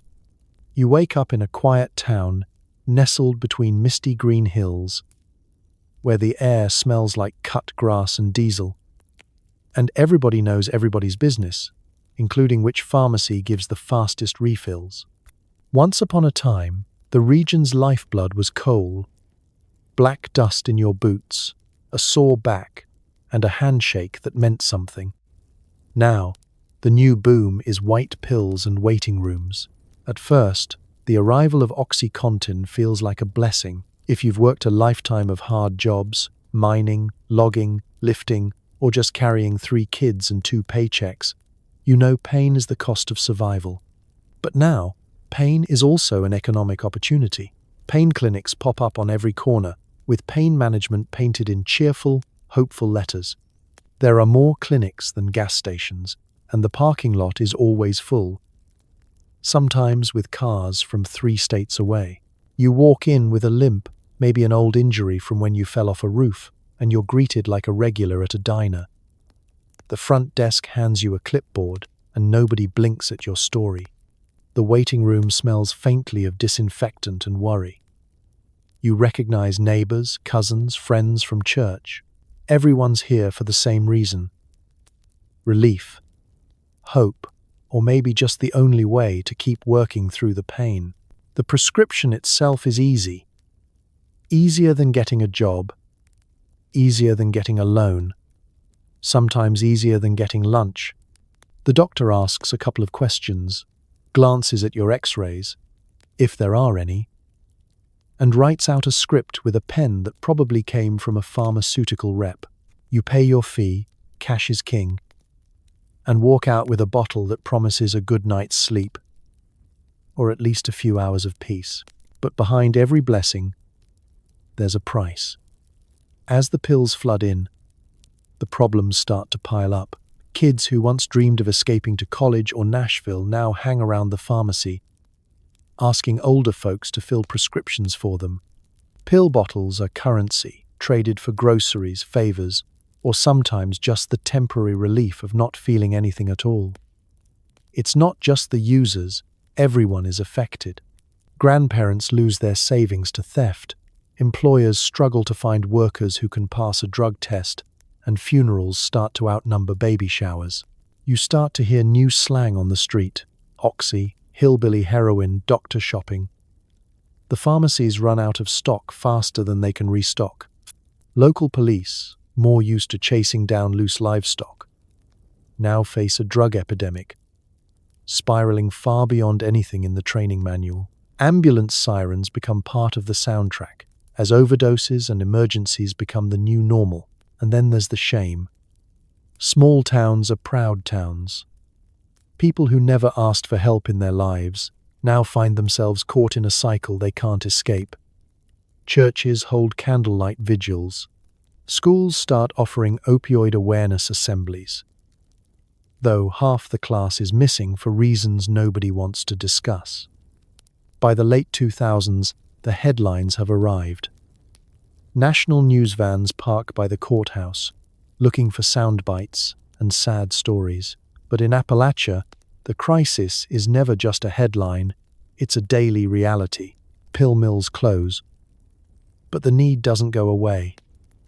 The community scrambles for answers, trying to rebuild with the same stubbornness that once built the mines, the farms, and the families. So as you settle in for the night, remember, some places bear the weight of an entire nation's pain, hidden behind quiet porches and rolling hills. And the real cost of a miracle pill is never printed on the bottle. It's written on the lives left picking up the pieces. Law enforcement finally notices that something is a little off. Raids, arrests, and the world's most awkward pharmaceutical sales meetings ensue. Spoiler: nobody admits guilt. Picture the early 2010s. Somewhere, a weary DEA agent with a pile of paperwork and a half-cold coffee glances at a chart showing that one tiny town in West Virginia is ordering more OxyContin than all of Canada. Red flags start popping up like groundhogs in February. Someone asks, "Is this normal?" And, for once, the answer is not. We'll look into it. Suddenly, it's all hands on deck. Time to swap the sunglasses for reading glasses and dig into the footnotes. The investigations begin. It turns out, pain clinics aren't supposed to have drive-through windows or buy one, get one free Fridays. Pharmacies in towns with a population of 800 are shipping enough pills to medicate every person on the planet and their pets. A DEA raid is less like an action movie and more like a PTA meeting that got wildly out of hand. Agents in windbreakers file into clinics and pharmacies with clipboards, cameras, and the world's most disappointed facial expressions. Behind closed doors, things get tense. Doctors who once handed out prescriptions like Halloween candy now look like kids caught with their hands in the cookie jar. Some claim they were just trying to help. Others suddenly forget how pens work. The pharmaceutical reps, the real-life stars of corporate hospitality, are called in for questioning. The mood shifts from networking event to IRS audit. Everyone's stories start sounding suspiciously similar. "I was just following protocol. I only wanted to help patients. I thought they were Tic Tacs, honestly." Meanwhile, the paperwork mountains grow taller. Every prescription is scrutinized. Audits reveal that some doctors wrote enough scripts in a year to theoretically treat every citizen of Texas for back pain. Pill mills shutter overnight, leaving angry crowds outside and tumbleweeds in the parking lot. Local news crews stake out the clinics, eager for a shot of agents hauling away boxes of incriminating files and leftover pill bottles. Of course, for every dramatic bust, there's a sea of legal wrangling. Big pharma companies summon armies of lawyers who specialize in the art of strategic denial. Internal emails mysteriously vanish. Spreadsheets develop corrupt files. At every press conference, someone says, "We take this very seriously," while quietly moving money to Switzerland. Prosecutors try to trace the pill pipeline from factory to pharmacy to street corner, but every answer leads to another loophole. Another memo stamped confidential, another executive with a very well-practiced shrug. Patients, meanwhile, are left in limbo. Some, with real, relentless pain, suddenly find their supply cut off. Others, now addicted, are thrust into withdrawal or the black market, where quality control is less of a priority and more of a fond memory. Small towns struggle to fill the gap, hosting town hall meetings where the main topic is, "What now?" And nobody really knows the answer. The fallout is messy, public, and awkward. Congressional hearings are televised. Executives sweat under the studio lights, delivering carefully focus-grouped apologies that include the words regret, unintended consequences, and we remain committed to solutions. Spoiler: nobody actually goes to jail. Most just write a check the size of a small nation's GDP and promise to do better. And through it all, the DEA keeps reading the fine print, trying to sort out how the country's medicine cabinet turned into a Pandora's box. By the time the dust settles, one thing is clear. The law may have been slow to wake up, but now it's at the party. And, as always, someone's going to have to clean up the mess. So, as you drift off tonight, appreciate the quiet, the order, and the fact that your prescription is probably just for allergies. And remember, nothing says party's over like a surprise visit from the DEA. Families sue, states sue, class actions multiply like rabbits on Adderall. Purdue Pharma starts sweating through their tailored suits, while the Sacklers quietly move money to places where nobody asks questions. It's the late 2010s, and the national mood has officially shifted from how do we get more pain relief to who can we blame for this disaster. The evening news is now a legal drama, and Purdue Pharma has gone from pharmaceutical darling to public enemy number one, faster than you can say deposition. Across America, living rooms glow with exposés and interviews. You can almost smell the nervous cologne through the screen as Sackler family lawyers are interviewed about responsibility and the need for nuanced debate. Spoiler, they don't actually answer the questions. If you're a lawyer, this is the Super Bowl. States line up with lawsuits, each one more dramatic than the last. West Virginia, Kentucky, Ohio, places that used to be flyover country for pharmaceutical executives, are now ground zero for class actions. One town that's never had more than 3 lawyers suddenly needs a stadium for depositions. County prosecutors learn the word discovery can mean boxes of unread emails, shredded documents, and the mysterious disappearance of crucial memos into the recycling bin. Purdue Pharma's legal team grows faster than a fungus in a damp basement. Their strategy is classic: delay, distract, and, if all else fails, settle, preferably without admitting any actual wrongdoing. Courtrooms fill with medical experts, pill-counting statisticians, and ordinary families sharing stories of heartbreak and loss. Every news segment features a mother, a father, or a shell-shocked community leader with a stack of pill bottles and a timeline of disaster. Meanwhile, the Sacklers themselves start pulling off the greatest disappearing act since Houdini. Art collections are quietly moved to European vaults. Family foundations pop up in Switzerland and Luxembourg.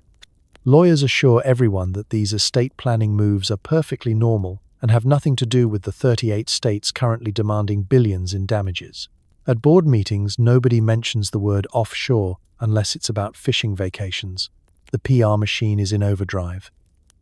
Purdue rolls out new campaigns, complete with apologetic executives and initiatives about raising awareness. They donate to addiction centers, launch educational websites, and appear on town hall panels where nobody claps until the very end. And even then, it's polite and suspicious. At every turn, Purdue Pharma stresses that the opioid crisis is complex and that their only goal was to help people in pain.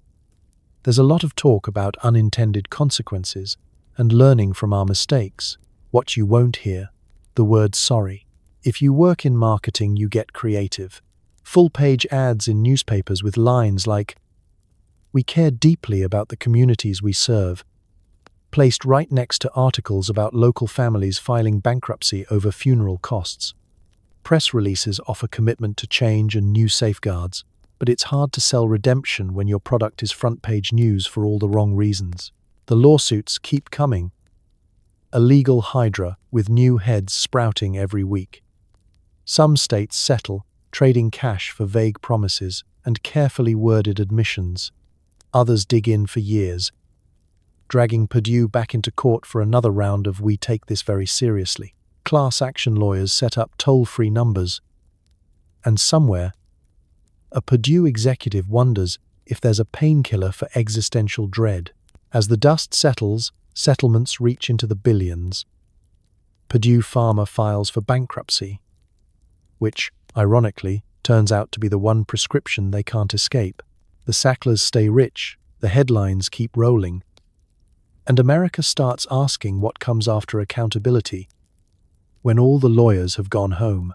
So, as you settle into your pillow tonight, remember, sometimes the real drama happens not in the pharmacy, but in the courtroom where nobody sleeps and everyone's got a story to tell. Congress calls hearings. News crews circle like sharks. But for all the headlines, the Sackler family mostly escapes with their billions, their mansions, and a new reputation as history's most reluctant philanthropists.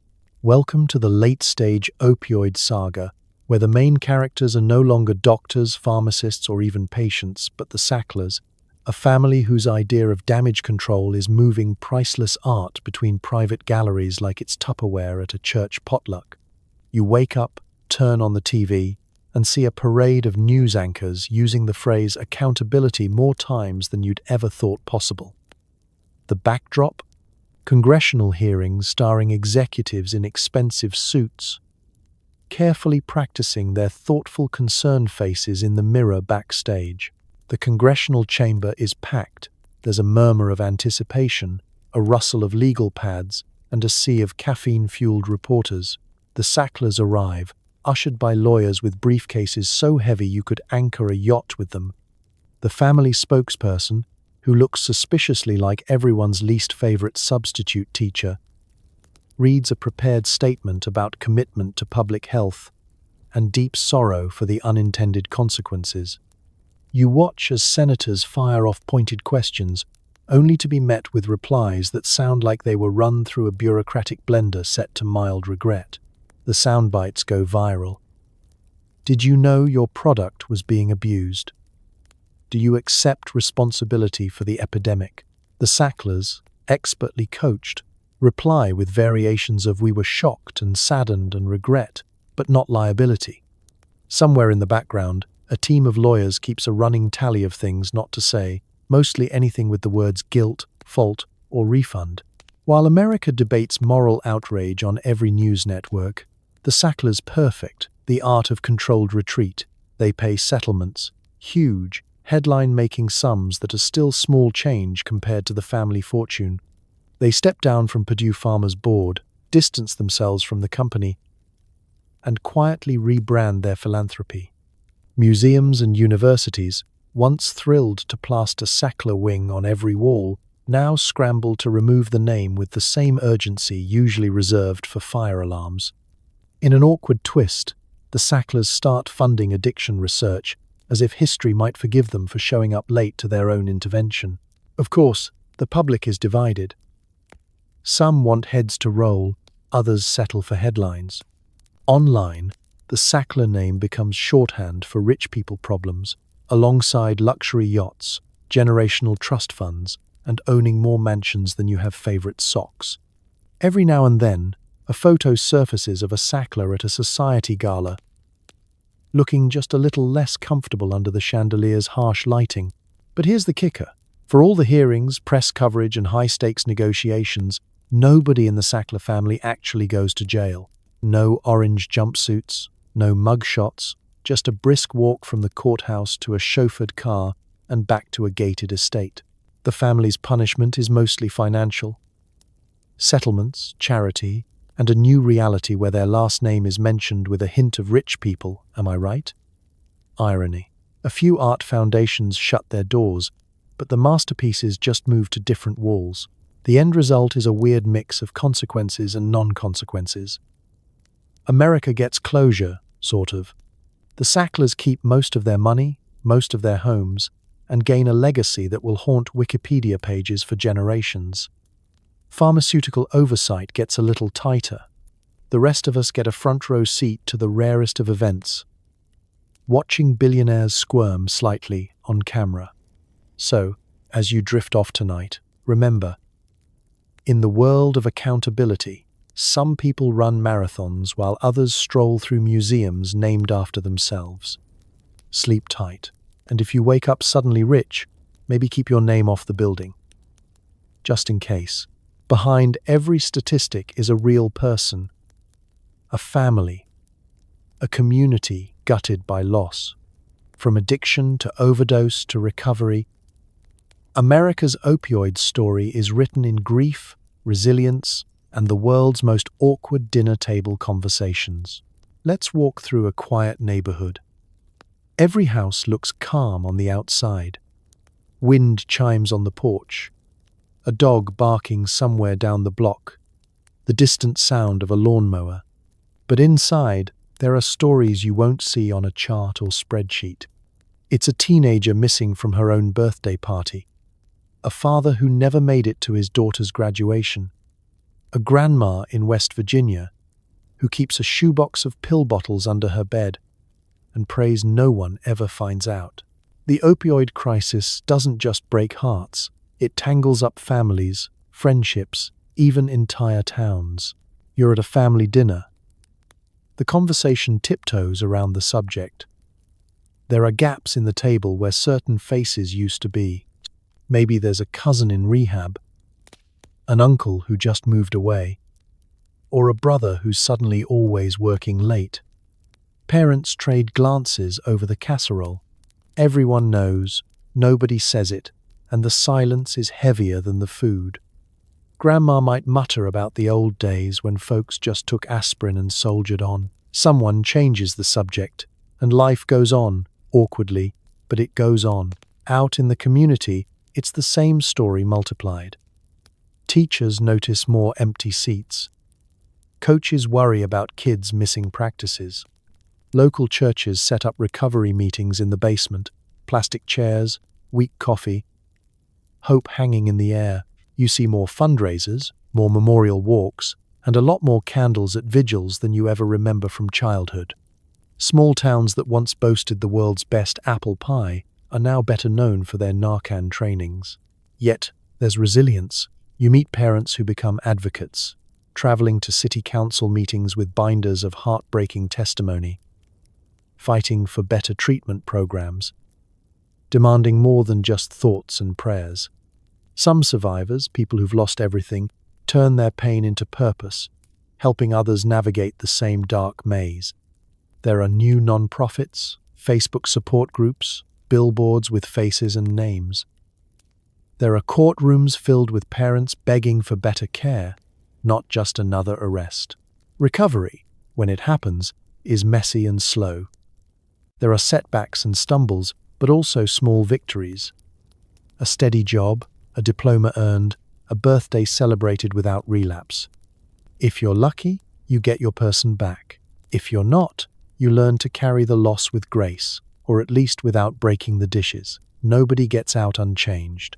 The community comes together, but everyone wishes they didn't have to. There are moments of awkward humor too. Remember when your dad fell asleep in the mashed potatoes? Someone says, testing the waters for laughter.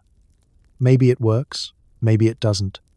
The important thing is, people are still here, still trying, still gathering for those awkward dinners and messy conversations. There's more honesty than there used to be. Less hiding. More stories. More courage. Statistically, the headlines focus on numbers. Tens of thousands lost, millions addicted. But none of those numbers capture what it feels like when the phone rings at 2 a.m. or when you find yourself counting pills in a medicine cabinet, wondering if it's enough to worry. The pain is real, but so is the stubborn, scrappy hope that things can get better. So tonight, as you drift off, spare a thought for every person fighting through another day, every family doing their best, every community holding on. The opioid crisis is a tragedy, but it's also a testament to just how much people can survive and how far they'll go to save the ones they love, even if it means having the world's most awkward, necessary conversations over and over again. It didn't stay in the US. Thanks to globalization, Oxycodone and its consequences spread everywhere. Canada, Europe, Australia, each country inventing their own creative ways to make a mess. Picture yourself in a quiet suburb of Vancouver or a beach town outside Sydney. The news is full of stories about American pharmaceutical disasters, but everyone assumes that could never happen here. Spoiler, it already has. If pain had a frequent flyer program, Oxycodone would be platinum status by now. Let's start with Canada. You walk into a pharmacy, and the shelves are suddenly stocked with the same miracle cures your southern neighbors can't stop talking about.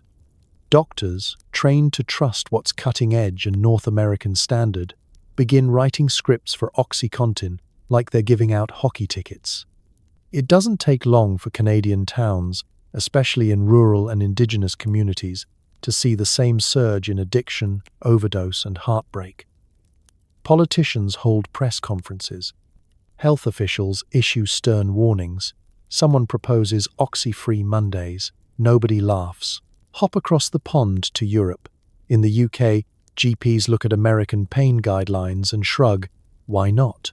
The NHS starts filling more and more prescriptions for oxycodone, and suddenly, American-style pain management is the new fashion trend. You know it's serious when the tabloids replace stories about royal scandals with front-page exposés on pill farms and black-market prescription rings. France, Germany, and even sunny Spain start to see the telltale signs. Rising opioid deaths, clinics with too much traffic, and local slang for the little white pills. Then there's Australia. Land of kangaroos, Vegemite, and, increasingly, doctor shopping. Aussie pain patients, ever resourceful, figure out that a friendly chat with the right GP can net you a bottle of Oxy faster than you can say mate.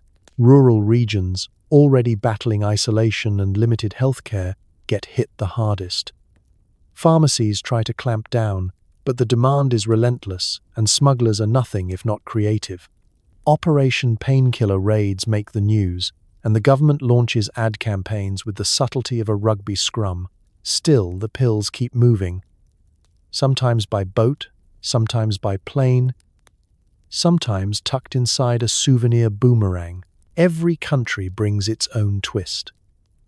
In Germany, oxycodone comes with enough warning labels to wallpaper a small apartment, but determined users treat them more like a dare.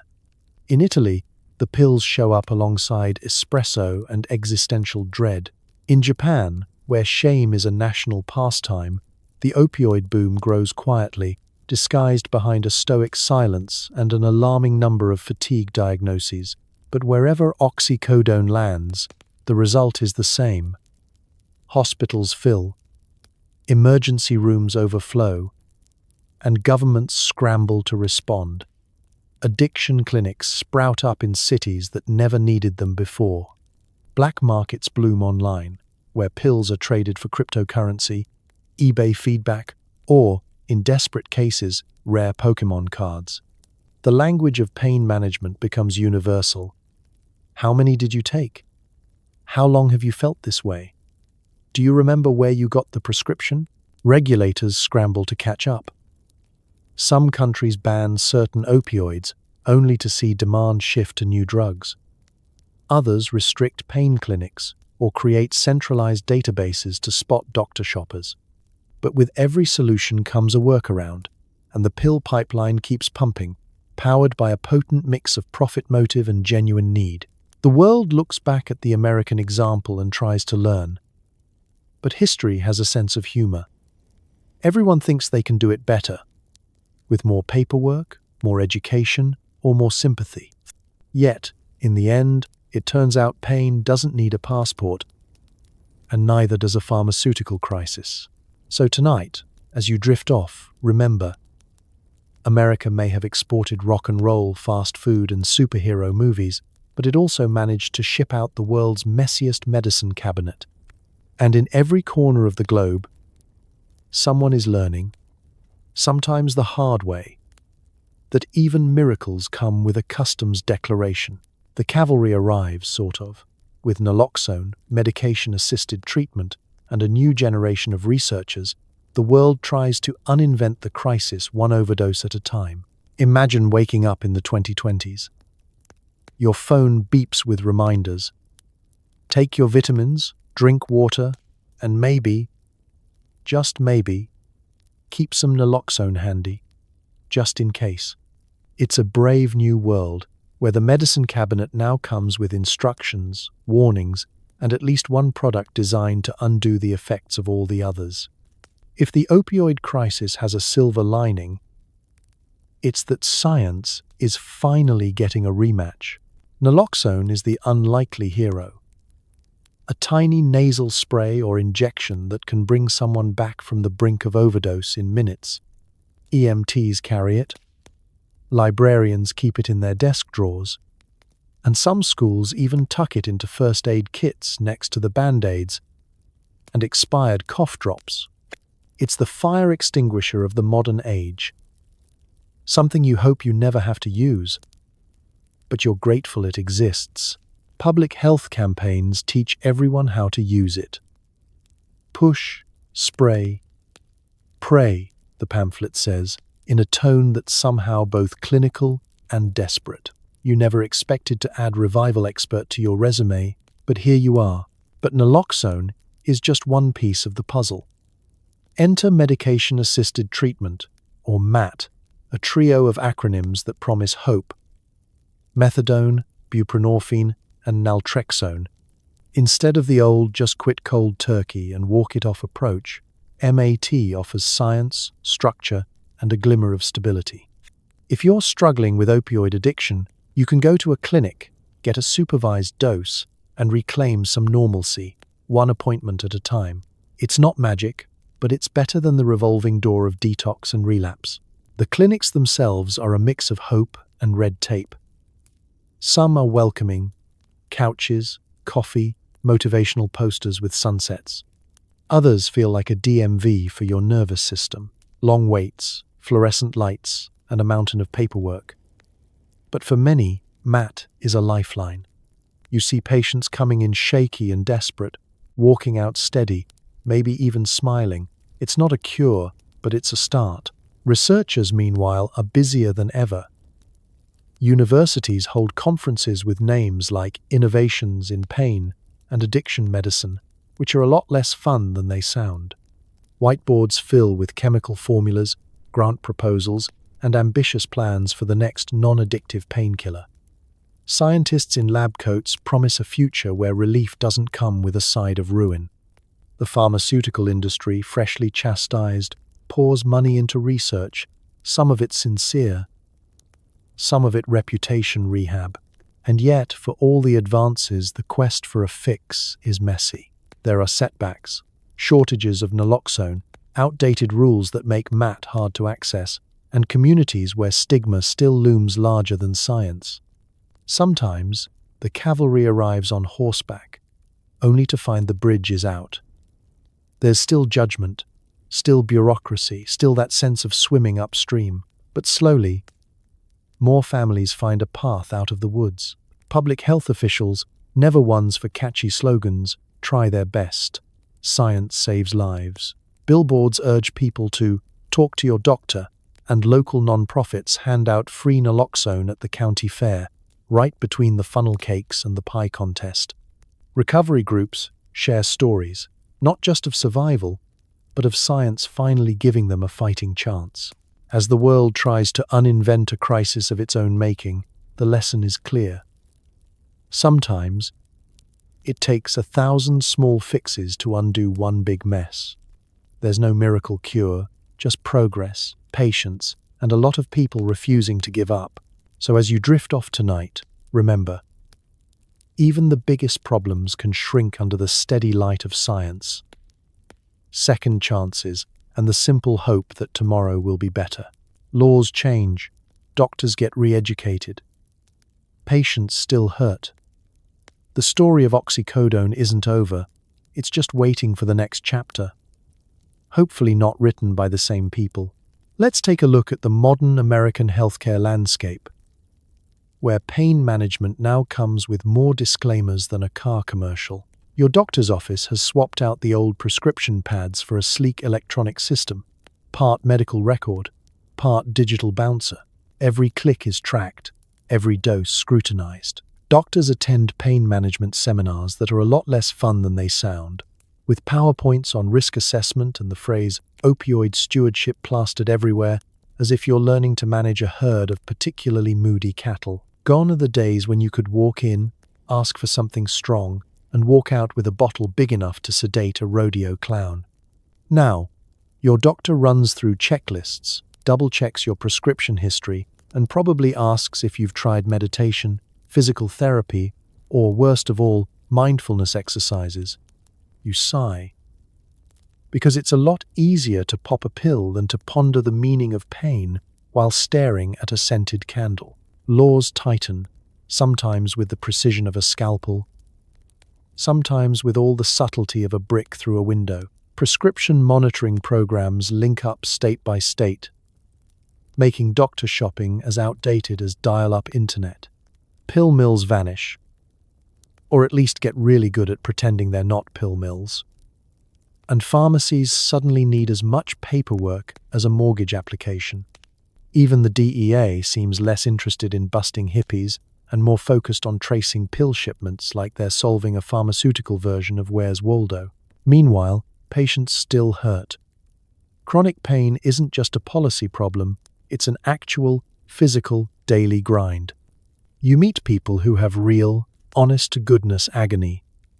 Bad backs, blown knees, nerves that hum like faulty power lines. For some, the new restrictions feel like a second punishment. The pain is real, but the solutions are, well, complicated. There's talk of multimodal therapy, which basically means throwing everything at the wall: acupuncture, hot yoga, a strong cup of coffee, and, if you're lucky, a single Tylenol. And then there's the big F word, future. Researchers work overtime on non-addictive painkillers, gene therapies, brain zappers, and digital health platforms that sound suspiciously like apps for reminding you to stand up and stretch. The pharmaceutical industry, hoping for redemption, or at least better headlines, rolls out new drugs with names nobody can pronounce and side effect lists that include sudden urge to start a podcast. Policymakers dream up reforms, insurance for rehab, more mental health funding, and maybe even universal healthcare if someone can figure out how to explain it without causing a fistfight. Advocacy groups push for better education, less stigma, and support for people caught in the crossfire between pain and policy. Sometimes it feels like progress, sometimes it feels like paperwork. Through it all, the story of Oxycodone remains unfinished, a cautionary tale and a case study, a headline and a heartbreak. Families keep searching for answers. Doctors keep updating their continuing education credits. And patients keep hoping for a day when relief doesn't come with a side of risk or a moral lecture. So, as you wind down tonight, take comfort in the small victories. The patients who find relief, the families who heal, the scientists who keep searching, and the quiet determination of people refusing to settle for pain as destiny. The next chapter is still unwritten, but at least there's a growing crowd determined to hold the pen and, hopefully, double-check who's writing the prescriptions this time. In the end, Oxycodone becomes a cautionary tale about science, about profit, and about what happens when you let people with lab coats and no conscience run the show. We're still living in the aftershocks, with plenty of lessons that nobody wants to do their homework on. Imagine flipping through the headlines in 2035, seeing the same words echoing back: opioid crisis, corporate responsibility, public health emergency. Maybe there's a new CEO on the news, promising real change, while quietly checking Zillow for mansions in Switzerland. Oxycodone, that once revolutionary painkiller, now lives on as a ghost in the machine, haunting medicine cabinets, courtrooms, and the pages of medical textbooks, each one thicker than the last. You see, America is still reckoning with the fallout. Entire towns have rebuilt themselves around recovery centers instead of coal mines. Pharmacies have panic buttons. Doctors' offices require more ID than the airport. And high school health class now includes a unit called "Don't Take This," even if it has your name on the bottle. The lessons seem obvious, yet somehow the same mistakes keep finding new disguises. miracle weight loss pills, non-addictive sleeping aids, supplements with labels so optimistic they probably glow in the dark. Politicians host panels, offer thoughts and prayers, and occasionally pass a law or two. Sometimes you get a headline about another settlement, millions of dollars shuffled from one side of the crisis to another. Someone launches a podcast called Pill Nation. Meanwhile, corporate boardrooms add a new item to the agenda. Avoid becoming the next Purdue. The world gets just a little more cynical with every round of applause at the next National Awareness Summit. But for every disaster, there's a flicker of stubborn hope. Researchers still chase safer medicines. Some doctors go old school, spending extra time with patients, listening for more than just a number on the pain scale. Patients, newly skeptical, read the fine print, ask more questions, and treat miracle cures with the suspicion they deserve, at least until the next breakthrough ad pops up between true crime documentaries and cat videos. Oxycodone, for its part, lingers on. It's still prescribed, still occasionally the best option for pain no heating pad can touch. The difference is the world around it. Wiser, maybe, but also just a little more weary. Every pill now comes with paperwork, every prescription with a lecture, every refill with a just, so you know from the pharmacist. Families keep the medicine cabinet locked. Sunday dinner conversations sometimes veer into dark, honest places, because everyone knows someone who has a story. History, it turns out, doesn't wrap things up as neatly as a bedtime story. The afterlife of oxycodone is messy, ongoing, and sometimes quietly absurd. TV dramas and documentaries dig into the scandals. Satirical comics turn executives into cartoon villains. The museums that once had Sackler wing on the wall now hang abstract art, open to interpretation, heavy on irony. The lesson? Maybe it's that science is powerful, but not always wise. Maybe it's that pain is as much about community as it is about chemistry. Maybe it's just that you shouldn't trust a drug with more commercials than side effects listed on the bottle. Whatever the case, the aftershocks of the opioid crisis continue to rumble, felt in ERs, living rooms, and late-night pharmacy runs all over the country. So as you finally close your eyes, drifting into sleep, take a moment to be grateful for the hard-won wisdom that comes after a storm. The story isn't over, but with every lesson learned, by doctors, patients, and even the folks in the corner office, maybe the ending will be a little better for the next generation. And if nothing else, let's all agree. The next miracle cure needs to come with a warning, a receipt, and a second opinion from someone's grandma. Sleep well, and remember, history never really lets you snooze through class. It's the 2000s. And if you thought prescription painkillers were only for post-surgery grandmas, think again. Suddenly, everyone from reality stars to ex-football players is talking about their miracle pain relief on talk shows. You can't turn on the TV without someone showing off their pill organizer, sandwiched between commercials for SUVs and fiber supplements. It's the golden age of oversharing, and oxycodone gets more screen time than some actual celebrities. You plop down on your couch, remote in hand, expecting to see a cooking segment or maybe a weather update. Instead, Dr. Phil is interviewing a former sitcom star about their brave struggle with chronic pain and the miracle medication that got them through their darkest days. Cut to a commercial break, and there's a glossy ad featuring a famous quarterback tossing a football to his golden retriever, crediting his comeback to the latest extended-release prescription. The dog seems impressed, so is the studio audience. Daytime TV turns into an open forum for pill talk. On The View, a celebrity chef swears by his doctor's orders to keep his wrists flexible for whisking. On Oprah, a best-selling memoirist confides, "Without these little helpers, I couldn't have finished my book or survived my divorce." If you're flipping through channels at lunch, odds are good someone will hold up a weekly pill box with more pride than an Oscar statuette.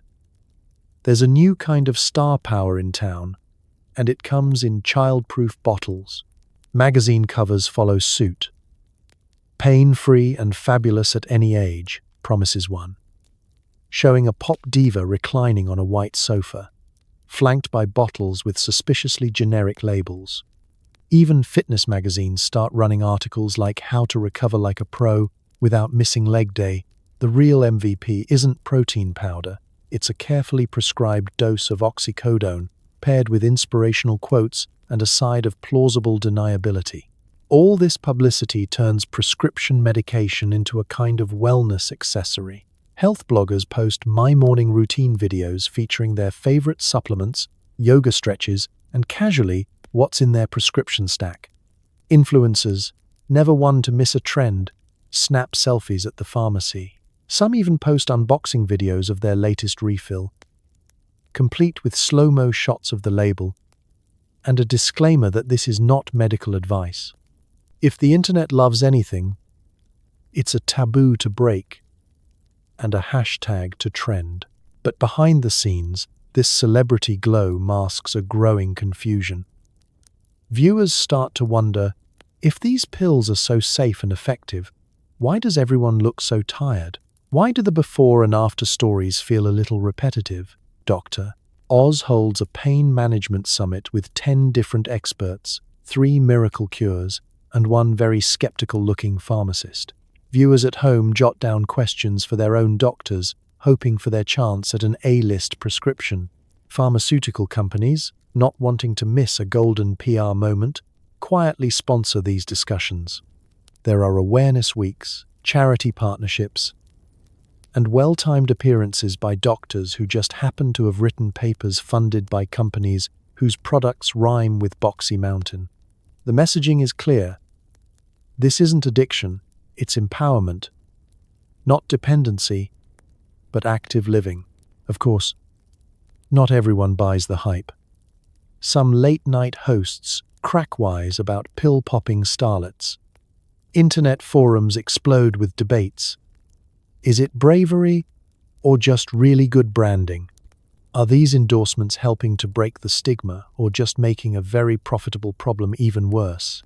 For every brave confessional, there's an awkward silence from the celebrity who went to rehab for exhaustion and never came back. By the time the credits roll, Oxycodone has had a better PR run than most reality TV stars. It's not just medicine, it's a plot point, a comeback story, and a lifestyle tip rolled into one. As you drift off tonight, remember, in the celebrity era, even pain gets a close-up. And in the golden age of oversharing, your prescription might just go viral. Forget Bitcoin. The hottest commodity in town is whatever's lurking behind the dental floss in Nana's bathroom. Enter the age of the pill swap. Suburban teens raiding their relatives' medicine cabinets, swapping painkillers at sleepovers, and discovering that economics is way more interesting when it involves unmarked Ziploc bags. Your grandma's hip replacement just funded the school dance. And no one's talking about it at Thanksgiving. Let's rewind to the mid-2000s. You're at a Friday night sleepover in a house with wall-to-wall beige carpeting and a kitchen that smells faintly of frozen pizza. Gone are the days of truth or dare, prank calls, and overly sweet sodas.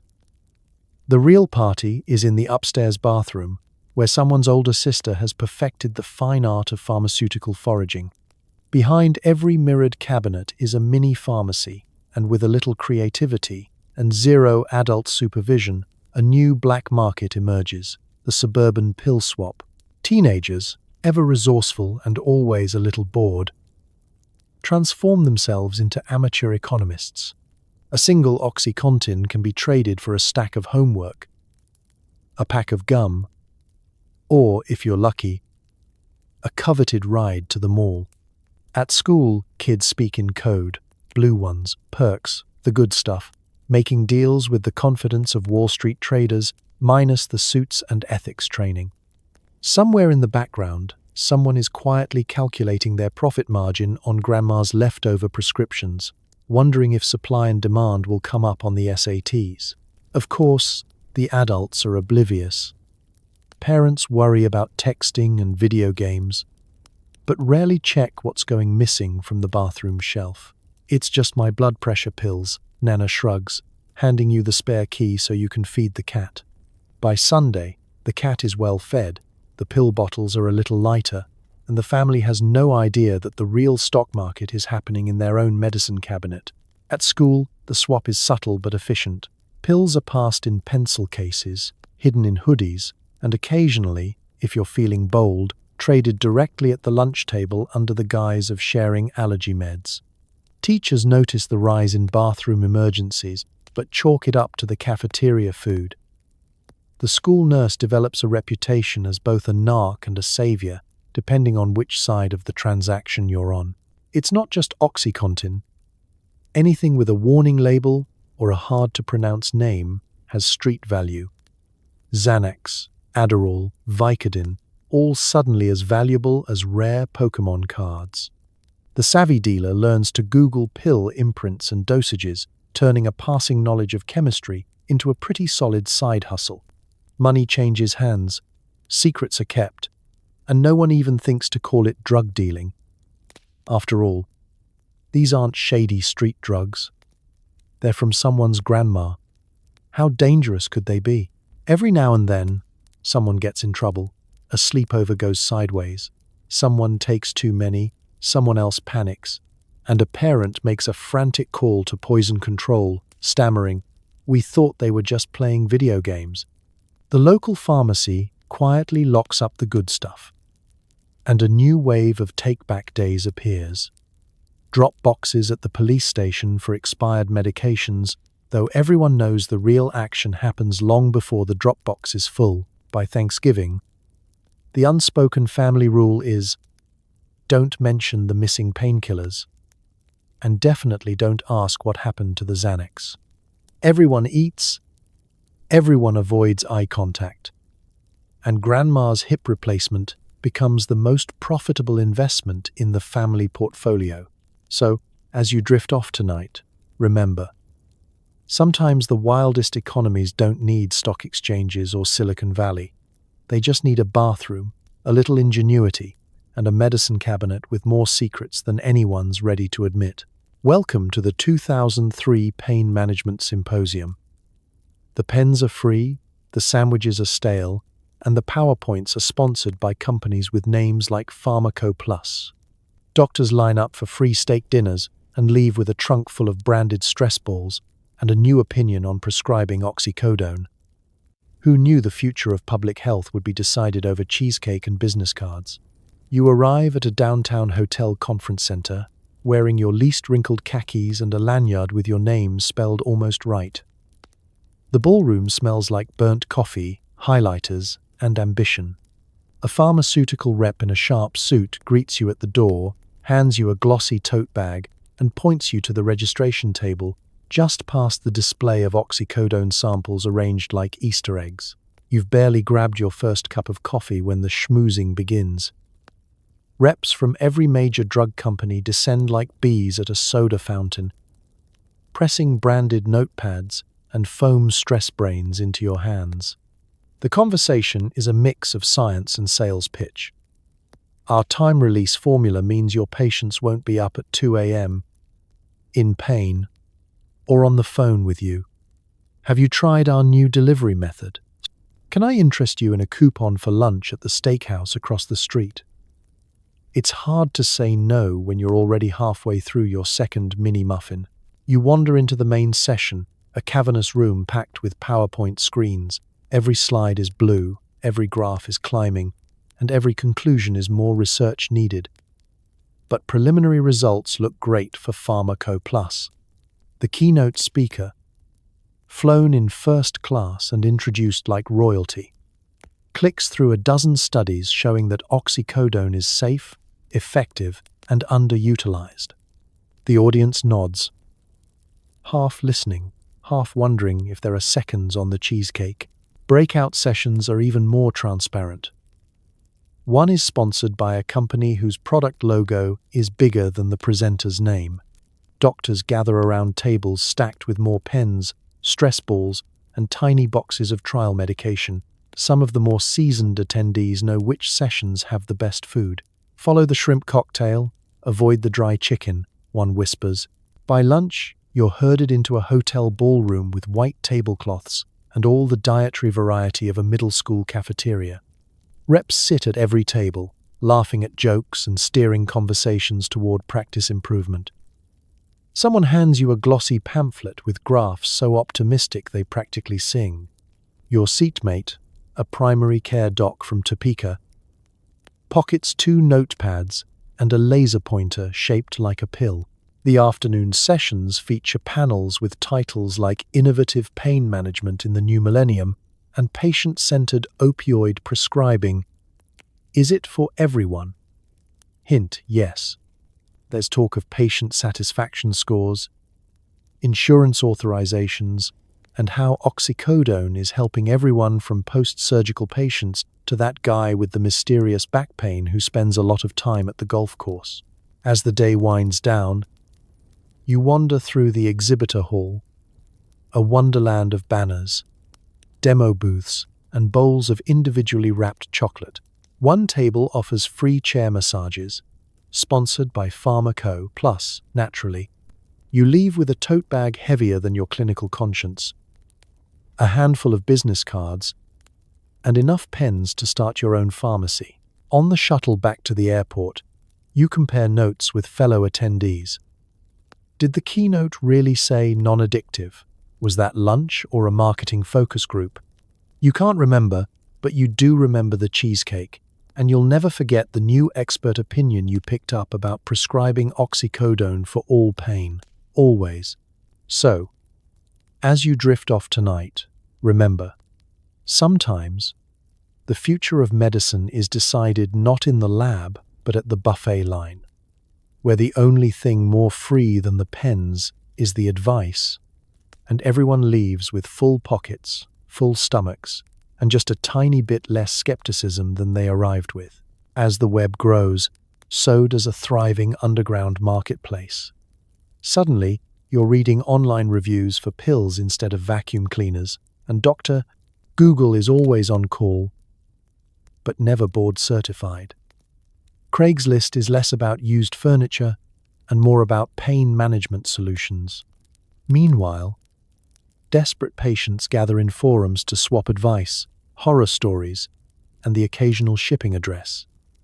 It's medicine's Wild West, and your username is now part of your medical history. Welcome to the late 2000s, where your modem's shriek is the gateway to a new world of medical misadventure. You start with a legitimate question. Maybe you can't get a refill. Maybe your doctor is suddenly all about lifestyle changes. Or maybe you're just tired of pretending your pain scale is only a 6. Google becomes your new primary care physician. And, with every search, your browser history gets a little weirder. Suddenly, you're lost in a labyrinth of pain forums. The avatars are as diverse as the ailments. Fibro Warrior, 82 Chronic Back Jack, and Perk Princess. Anonymous users swap stories about pain, pills, and doctors both angelic and evil. Posts are part venting, part crowdsourced second opinion, and part informal barter system. Will trade Percocet for Oxy. Looking for new doc, PM me if you have tips, or the ever-ominous, what happens if I take these together? Moderators try to keep up, but even they can't always tell a desperate patient from an amateur pharmacist. Enter Craigslist, once the home of used couches and missed connections, now repurposed as an impromptu painkiller exchange. In the health and beauty section, cryptic posts pop up. Looking for relief, long-term, or pain management supplies. Discreet, cash only. You reply with a burner email, making sure to clear your cookies and turn off location tracking, just in case the DEA is more tech-savvy than your high school IT teacher. Then there's the rise of review culture. Why trust your actual doctor when you can crowdsource opinions from thousands of strangers who may or may not be wearing pants? 5 stars for Dr. Schmidt, never says no to a refill. Avoid Dr. L at all costs, total narc. Pain clinics get Yelp reviews, and a positive write-up might mean an uptick in patients traveling hundreds of miles for a friendly prescription pad and a handshake. Someone inevitably asks, "What's the best pill for a slipped disc, divorce, and existential dread?" The answers are always suspiciously specific. On top of it all, Dr. Google offers more advice than your entire extended family. You search for side effects, only to emerge 6 hours later convinced you're dying from a rare, tropical illness, or that your pain could be solved by drinking more kombucha. Between the medical advice blogs, YouTube testimonials, and listicles titled 10 Signs Your Doctor is Holding Out on You, it's hard to know who to trust. Some sites are run by actual doctors, others by people who claim to have healed their chronic pain with moon water and positive thinking. Desperation breeds innovation. Patients post shipping addresses, swap pills through the mail, and learn how to spot a counterfeit just by taste. International pharmacies promise cheap, easy access to everything under the sun, no prescription needed, just a valid credit card and a willingness to gamble with customs. For every success story, "Finally got my life back thanks to Dr. X and a forum tip," there's a cautionary tale. Lost packages, empty promises, pills that look just a little too chalky. People swap more than medicine. They swap warnings, legal advice, and the occasional desperate plea for help. As the web continues to grow, so does its shadowy underbelly. The boundaries between legitimate pain relief, online pharmacy roulette, and outright criminality blur. The medicine cabinet isn't in your bathroom anymore, it's in the cloud, just a password and a VPN away. So as you drift off tonight, maybe clear your browser history. Because in the wild world of internet pain management, your digital footprint might be the only thing harder to get rid of than your back pain. So tonight, as you lie back in your real bed, clean sheets, thermostat set to not freezing, no one trying to sell you pills out of a wooden cart, just take a long, grateful breath. Maybe let out a sigh of relief that the most dangerous thing in your medicine cabinet is expired Tylenol and a bottle of vitamins you swore you'd finish last New Year's. Because you, unlike our pharmaceutical ancestors, made it through an epic journey. From poppy fields and German chemistry sets, all the way to congressional hearings, lawsuits, and enough prescription paperwork to wallpaper a mid-sized dentist's office. We've survived the age of miracle cures, snake oil salesmen in lab coats, marketing masterminds who thought non-addictive was a mood, and entire generations raised on the promise that pain was just a pill away from disappearing. You've seen the hope, the hype, and the heartbreak. You've met the dreamers, schemers, pill pushers, and silent sufferers. We've watched as Oxycodone went from accidental invention to household name, became the unlikely star of late-night infomercials, and ended up sparking one of the worst health crises in modern memory. Real people paid the price. Families changed, futures stolen, and a country left holding the check for a problem that still hasn't finished its last act. But through it all, humanity does what it always does. Stumbles, adapts, and somehow, bit by bit, finds its way back. Doctors keep learning.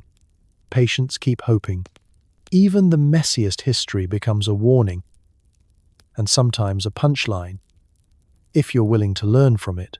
So as you drift off tonight, tucked in, safe and warm, maybe send a quiet thanks to all the anonymous souls who navigated pain the hard way, so that one day we could at least argue about healthcare on the internet instead of in the apothecary's back room. Because history is proof. People are stubborn, medicine is messy, and sometimes the only real cure is perspective. And maybe, just maybe, a good night's sleep. Good night. And may your dreams be restful, your spine unpinched, and your prescriptions very, very boring.